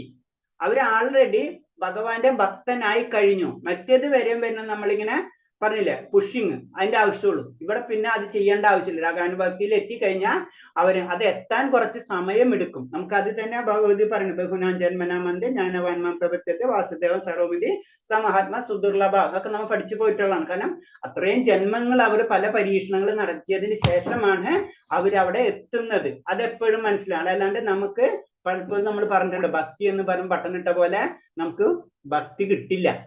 അതിൽ പല ജന്മങ്ങളുണ്ട്, പല രീതിയിൽ. ഇപ്പൊ നമ്മൾ ക്ലാസ്സിൽ എല്ലാവരും പല രീതിയിലുള്ള എൻഗേജ്മെന്റ് ഉണ്ട്. പക്ഷെ അത് മാറ്റി വെച്ചിട്ട് കാണാൻ അതിലൊരു സന്തോഷം കിട്ടുന്ന കാരണം കൊണ്ടല്ല നമ്മൾ ഇരിക്കുന്നത് അല്ലെങ്കിൽ ഇത് കാണുന്നത്. പല ക്ലാസ്സുകളും പല രീതിയിലുള്ള ആത്മീയ കാര്യങ്ങൾ കാണാൻ എന്തുകൊണ്ടാകുന്നത്? അപ്പുറത്തുള്ള ഒരു വ്യക്തിക്ക് ചെയ്യാൻ പറ്റാത്ത എന്താണ്? അതിന് പല ജന്മങ്ങൾ പല പരീക്ഷകൾ എഴുതിയിട്ടാണ് നമ്മൾ ഈ ലെവലിലേക്ക് എത്തുന്നത്. എല്ലാത്തവർക്കും അത് എത്തില്ല. അതേപോലെ തന്നെ അത് ചാൻസ് ചിലവർക്കൊന്ന് കിട്ടിയാൽ മതി, പിന്നെ അവര് വളരെ അപ്പിലേക്ക് പോയിക്കൊണ്ടിരിക്കും. സ്നേഹത്തിന് വേണ്ടിയുള്ള തീവ്രമായ അഭിജ്ഞാനവാഞ്ചയോടെ ഏതെങ്കിലും വേണ്ടിയുള്ള പൂർണ്ണതയിൽ ചിന്തയും ഒഴുകിയിരിക്കുമ്പോഴുള്ള ആത്മപ്രോചിതമായ ആകർഷണമായിട്ടാണ് ശ്രീരൂപ ഗോസ്വാമി രാഗാനുഭക്തിയെ നിർവചിച്ചിട്ടുള്ളത്. ഇത്തരം ഭക്തിയുടെ സേവനത്തെ 2ആയി വിഭജിച്ചിരിക്കാം. അപ്പൊ നമുക്ക് അത്ര ഒരു ആഗ്രഹം നമ്മളിൽ ഉണ്ടായിരിക്കണം. ഭഗവാനെ കിട്ടണം, അല്ലെങ്കിൽ ഭഗവാന്റെ കാര്യം. അത് നമ്മളൊരു കഥ പറഞ്ഞിട്ടുണ്ട്, കുരുവി സമുദ്രം വറ്റിച്ചു കുടിക്കുന്ന കഥ. അപ്പൊ ഒരു കുരുവി സമുദ്രം വറ്റിക്കുകയാണ്. കാരണം കുരുവിയുടെ മുട്ട കടൽ കൊണ്ടുപോയി എന്ന് പറഞ്ഞിട്ട് കടലിനോട് ദേഷ്യം വന്നിട്ട് കുരുവി കടലിന്റെ മുട്ട കടലിൽ വറ്റിക്കുന്നു. അത് ദേഷ്യം കൊണ്ട് നമ്മൾ പറഞ്ഞിട്ടുള്ളതാണ്. ലാസ്റ്റ് എന്താണ്, അത് നമുക്കറിയാം ഒരിക്കലും നടക്കാൻ പറ്റാത്ത കാര്യമാണ്. പക്ഷെ കുരുവി അത് ചെയ്തിരിക്കുന്നുള്ള ദൃഢനിശ്ചയമുണ്ട്. എന്നിട്ട് ലാസ്റ്റ് എന്താണ്, ലാസ്റ്റ് ആരാ വരുന്നത്, ഗരുഡൻ അല്ലെ. ഗരുഡൻ വന്നിട്ട് പിന്നെ സമുദ്രത്തിനോട് പറയാണ്, പിന്നെ അത് മുട്ട തിരിച്ചു കൊടുക്കണം. ഇത് തന്നെയാണ്, അത്രയും നമ്മൾ ഉള്ളിൽ അത് മാത്രം സ്മരണ ഉണ്ടാവുന്ന ഒരു അവസ്ഥ. അതിൽ തന്നെ അതാണ് രാഗാനുഭക്തി എന്ന് പറഞ്ഞത്. അതിനെ തന്നെ രണ്ടായിട്ട് തിരിച്ചിരിക്കുന്നു എന്ന് പറയുന്നത്. നാരദമുനി യുധിഷ്ഠിരനോട് പറയുന്നു. നാരദമുനി യുധിഷ്ഠിരനോട് ഇങ്ങനെ ഭാഗവതം 7:1-30 രാജൻ ആദ്യം ഐന്ദ്രിയ സുഖഭോഗാംശ, ഭഗവാനോടുള്ള അസൂയ, ഭഗവാനുള്ള ഭയം, അദ്ദേഹവുമായി ബന്ധപ്പെടാനുള്ള അഭിലാഷം എന്നീ കാരണങ്ങളാൽ ഭഗവാനിൽ ആകർഷകരാകുന്ന ഭക്തന്മാർ അനേകമുണ്ട്. അപ്പൊ ഇനി ആ 2 ലെവലിൽ എന്ന് പറഞ്ഞു. ഒന്നെന്ന് പറയുമ്പോൾ എന്താണ്, നമുക്ക് ആഗ്രഹങ്ങളുണ്ട്, സുഖഭോഗം. ഇപ്പൊ ധ്രുവ മഹാരാജാവ് ശരിക്കും അത് തന്നെയാണ്, ശരിക്കും എന്താണ്, ഭൗതികമായിട്ടുള്ള ആഗ്രഹമാണ്. ഭഗവാനോട് അസൂയ, ഭഗവാനോട് ഭയം, ഇങ്ങനത്തെ ഉള്ള ആൾക്കാരെ കാണാം. നമുക്കറിയാം ഹിരണ്യകശിപി, ഹിരണ്യാക്ഷൻ, രാവണൻ, അതുപോലെ തന്നെ ശിശുപാലൻ, ഇതൊക്കെ ആ കാറ്റഗറിയിൽ വരുന്നതാണ്. അവരും എന്ത് ചെയ്തിട്ടുണ്ട്, ഭഗവാനെ സ്മരിക്കുന്നുണ്ട്. അതാണ് പറഞ്ഞത് 2 കാറ്റഗറി ഉണ്ടെന്ന് പറയുന്നത്. പിന്നെന്താണ്, ഒരു മറ്റേ കാറ്റഗറി എന്ന് പറഞ്ഞു വെച്ച് കഴിഞ്ഞാൽ ഗോപികമാരുടെ അവസ്ഥ. അവരെന്താണ്, അവരും ഭഗവാനെ സ്മരിക്കുന്നുണ്ട്. അവരവസ്ഥ വേറെ, രാവണന്റെ അവസ്ഥ വേറെ. അതിന് 2ആയിട്ട് തിരിച്ചിരിക്കുന്നത്. 2 പേരും ഏത് സമയത്തും സ്മരിക്കുന്നുണ്ട്. ഇപ്പൊ ഇതില് നാരദ മുനി യുധിഷ്ഠിരനോട് പറയുന്നതാണ്, ഒടുക്കം ഈ ആകർഷണങ്ങൾ എല്ലാതരം ഭൗതിക മാലിന്യത്തിൽ നിന്ന് വിമുക്തമായി ആരാധനയിൽ ക്രമേണ ആത്മീയ സ്നേഹം വികസിച്ച് ശുദ്ധഭക്തർ അത്യന്തികമായ ജീവിത ലക്ഷ്യം കൈവരിക്കുകയും ചെയ്യുന്നു. അപ്പൊ എന്താണ് ഇത്, ശരിക്കും ഒരു വിശുദ്ധ ഭക്തൻ എന്ന് വെച്ച് കഴിഞ്ഞാൽ ഇതെല്ലാതും പരിശുദ്ധീകരിക്കും. ഇങ്ങനെ പല രീതിയിലുള്ള ആകർഷണം കൊണ്ടായിരിക്കും നമ്മൾ ഭഗവാനെ ആരാധിക്കുന്നത്. അതിൽ നിന്ന് മാറി ധ്രുവ മഹാരാജാവിന്റെ കഥ മാത്രം ചിന്തിച്ചാൽ മതി. കാരണം എന്താണ്, ശരിക്കും രാജ്യം കിട്ടാൻ വേണ്ടി പോയി തപസ് ചെയ്യുന്നത് ഭഗവാനെ കാണുന്നതോടെ അതല്ല, ഭഗവാന്റെ ആനന്ദം അതിലേക്ക് കടക്കാണ് ചെയ്യുന്നത്. അതാണ് പറഞ്ഞ ശുദ്ധഭക്തൻ അത്യന്തികമായ ജീവിതം ലക്ഷ്യം കൈവരിക്കും എന്ന് പറയുന്നത്. കാരണം ആരാധന ക്രമേണ അത് പതുക്കെ ഉയർന്നു കഴിഞ്ഞു കഴിഞ്ഞാല് നമ്മൾ അത്യന്തികമായ അവസ്ഥയിലേക്ക് നമ്മൾ എത്തിച്ചേരും. ആകർഷണത്തിന്റെ വിവിധ രൂപങ്ങൾ, ഭോഗാകർഷണത്തിന്റെ അടിസ്ഥാനത്തിലുള്ള ആത്മജ്യോതിതമായ പ്രേമത്തിന് ഉദാഹരണമാണ് ഗോപികന്മാരുടെ പ്രേമം. ഗോപികമാരും യുവതികളാണ്, കൃഷ്ണൻ ബാലനും. അപ്പൊ പറഞ്ഞു, അത് ഞാൻ പറയും 2 ജനറലായിട്ട് 2ആയിട്ട് തിരിക്കാന്ന് പറഞ്ഞു. ഒന്ന് ഭഗവാനെ സ്മരിക്കുന്നു, രാവണ അതിനെ സ്മരിക്കുന്നുണ്ട്, ശിശുപാലന അതിനെ സ്മരിക്കുന്നുണ്ട്, അതുപോലെ തന്നെ ഭൗതികമായിട്ടുള്ള ആഗ്രഹമുള്ളവരും സ്മരിക്കുന്നുണ്ട്. പിന്നെ വേറത് അടുത്തത് എന്താണ്, ഗോപികന്മാരി എന്ന് പറയുന്നത്. അവരെ സ്മരണം വേറൊരു ചിന്ത, വേറെ ലെവലിലാണ്. അവർക്കും ഭഗവാനോട് ആകർഷണമുണ്ട്, ഭൗതികവാദികൾക്ക് ആകർഷണമുണ്ട്, അതേപോലെ തന്നെ മറ്റുള്ളവർക്ക് ആകർഷണം. 2 പേരും 2 രീതിയിലാണെന്ന് മാത്രം. അപ്പൊ ഇതിൽ ഉദാഹരണം ഗോപികുമാരുടെ പ്രേമം. ഗോപികുമാരി യുവതികളാണ്, കൃഷ്ണനും ബാലനും. ഉപരിതലത്തിൽ ഇവർ തമ്മിലുള്ള സ്നേഹം ലൈംഗികമാണെന്ന് തോന്നും. കംസൻ കൃഷ്ണൻ ആകർഷണം ഭയം കൊണ്ടാണ്. സഹോദരിയായ ദേവിയുടെ പുത്രൻ തന്നെ വധിക്കുമെന്ന അശരീരി ഉണ്ടായതിന് കംസനെ ഭയപ്പെട്ടിരുന്നു. അപ്പൊ നമ്മൾ അതിന് കൃഷ്ണനും ഗോപികന്മാരെന്ന് പറയുമ്പോൾ സാധാരണ രീതിയിൽ ലൈംഗിക എന്നുള്ള രീതിയിലാണ്. അതല്ല, അത് വേറൊരു തലമാണ്. അത് നമ്മളോട് പറഞ്ഞ രാസലീല, അതൊക്കെ നമ്മൾ ലാസ്റ്റ് ആ തലത്തിൽ എത്തുമ്പോഴോ നമുക്കത് മനസ്സിലാവും. അത് ടച്ച് ചെയ്യാനാ പാടില്ല എന്ന് പറയുന്നത്. അപ്പൊ കംസൻ കൃഷ്ണൻ കംസനായാലും അതുപോലെ തന്നെ അടുത്തത് രാവണ, ഇതൊക്കെ എന്താണ് ചെയ്യുന്നത്, അവര് ഭഗവാനോട് ഭയമാണ്. അങ്ങനെ 2 തരത്തിലാണ് ഭഗവാനെ വ്യക്തികൾ സ്മരിക്കുന്നത് എന്ന് പറയുന്നത്. ശിശുപാലൻ കൃഷ്ണനോട് അസൂയായിരുന്നു. യദുവിന്റെ അനന്തരഗാമികൾ ബന്ധുത്വത്തിന്റെ പേര് കൃഷ്ണനെ സദാ ചിന്തിച്ചിരുന്നു. ഈ പറഞ്ഞതൊക്കെ സ്വാത്മജ്യോതിതം ആകർഷണന്റെ വിവിധ രൂപങ്ങളാണ്. ഇവരൊക്കെ ജീവിതത്തിന് അഭീഷ്ട ലക്ഷ്യങ്ങൾ നേടുകയും ചെയ്തു. അപ്പൊ എന്താണ്, ഇവര് സ്മരിക്കേണ്ടതുണ്ട്. അതാണ് നമ്മൾ മനസ്സിലാക്കേണ്ടത്. രാവണനായാലും കംസനാണെങ്കിലും അതേപോലെ തന്നെ ശിശുപാലനാണെങ്കിലും ഭഗവാനെ സ്മരിക്കുന്നുണ്ട്. ഭഗവാനെ സ്മരിച്ചു കഴിഞ്ഞാൽ ഭഗവാൻ അവർക്ക് അതിൻ്റെതായ ഗുണം കിട്ടും. അപ്പൊ എന്താണ്, ഭഗവാനെ സ്മരിച്ചു, ഭഗവാൻ വന്നു, അവരെ സായുജ്യമുക്തി, ആ മുക്തിയിലേക്ക് അവരെ കൊണ്ടുപോവുക ചെയ്തത്. ഗോപികുമാര അവസ്ഥ വേറെയാണ്. അങ്ങനെ ഓരോ അവസ്ഥയ്ക്കനുസരിച്ച് ഭഗവാൻ കൊടുക്കുകയാണ് ചെയ്യുന്നത്. ഗോപികന്മാർക്ക് കൃഷ്ണനോട് നേരെയുണ്ട ആകർഷണവും യദുക്കൾക്ക് അദ്ദേഹത്തിനുണ്ടായ സ്നേഹവും സ്വാത്മചോദിതം. അഥവാ രാഗാനുഗം, അതായത് യദുക്കൾക്ക് ഭഗവാന്റെ കൂട്ടുകാരുമാർക്കും അതുപോലെ തന്നെ ഗോപികുമാർക്കും ഉണ്ടായിട്ടുള്ള സ്നേഹത്തിനെ നമുക്ക് പറയാം രാഗാനുഗം അല്ലെങ്കിൽ സ്വാത്മചോദിതം ആയി അംഗീകരിക്കപ്പെട്ടു. അത് ഉള്ളിൽ നിന്ന് വരുന്നതാണ്. എന്നാൽ ഭയത്തിന്റെ അടിസ്ഥാനത്തിൽ കംസനും അസൂയ മൂലം ശിശുപാലനും തോന്നിയ ആകർഷണം ഭക്തിയുത സേവനത്തെ അംഗീകരിക്കാനാവില്ല. ഇവര് സ്മരിക്കുന്നുണ്ട്, അവര് സ്മരിക്കുന്നുണ്ട്. ഈ സ്മരണവും ആ സ്മരണം തമ്മിൽ വ്യത്യാസമുണ്ട്. കാരണം അവരുടെ മനോഭാവം ഇതിന് അനുകൂലമല്ല. അനുകൂലമായ മനോഭാവത്തിൽ മാത്രമേ ഭക്തിയുത സേവനം നടത്താവൂ. നമ്മ ഭഗവാനെ പേടിച്ചിട്ട് നമ്മള് സാധാരണ രീതിയിൽ നമ്മൾ പറയും ദൈവ ഭയം, ദൈവത്തിനെ നമ്മള് ഭയക്കേണ്ട ആവശ്യം. ദൈവത്തിന് ഭയന്ന് കഴിഞ്ഞിട്ടുള്ള അവസ്ഥയാണ് ഈ രാവണനും കംസനും ഇതൊക്കെ വരുന്നത്. ഭഗവാനെ നമ്മൾ ഭയക്കാനുള്ളതല്ല, ഭഗവാനെ നമ്മൾ സ്നേഹിക്കാനുള്ളതാണ്. അതാണ് പറയുന്നത്. അപ്പൊ അതിന് പറഞ്ഞു. അപ്പൊ രണ്ട് മനോഭാവം. ഭയത്തിൽ നമ്മൾ ഭഗവാൻ എന്തെങ്കിലും ചെയ്യും, ഭഗവാൻ ഒന്നും ചെയ്യില്ല. നമ്മൾ അങ്ങനെ ചെയ്തിട്ടില്ലെങ്കിൽ ഭഗവാൻ, അത് ദൈവ ഭയം ഉണ്ടാവുന്നതാണ്. സാധാരണ ജനറൽ ആയിട്ട് നമ്മൾ കേൾക്കുന്ന ഒരു ശബ്ദമാണ്. അങ്ങനത്തെ ആവശ്യമില്ല. ഭഗവാനെ ഭയക്കേണ്ട ആവശ്യമില്ല, ഭഗവാനെ സ്നേഹിക്കാണ് വേണ്ടത്. അപ്പൊ രണ്ട് ബലം കിട്ടും. അതുപോലെ തന്നെ നമ്മൾ ഭയന്ന് കഴിഞ്ഞാൽ ഭയത്തിന്റെ ബലം കിട്ടും, സ്നേഹിച്ചു കഴിഞ്ഞാൽ സ്നേഹിച്ചതിന്റെ ബലം കിട്ടും. അതാണ് ഇതിൽ പറഞ്ഞു തരുന്നത്. അനുകൂലമായ ഓക്കെ ഹരേ കൃഷ്ണ. ഇത് നിർത്താം നമുക്ക്.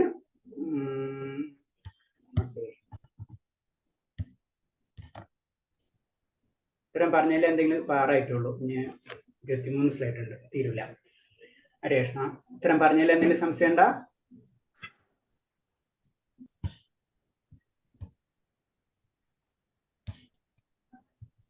ഹരേ കൃഷ്ണ. അപ്പൊ നമുക്ക് നാളെ എക്സാമിനല്ലേ പ്ലാൻ ചെയ്യണപ്പ?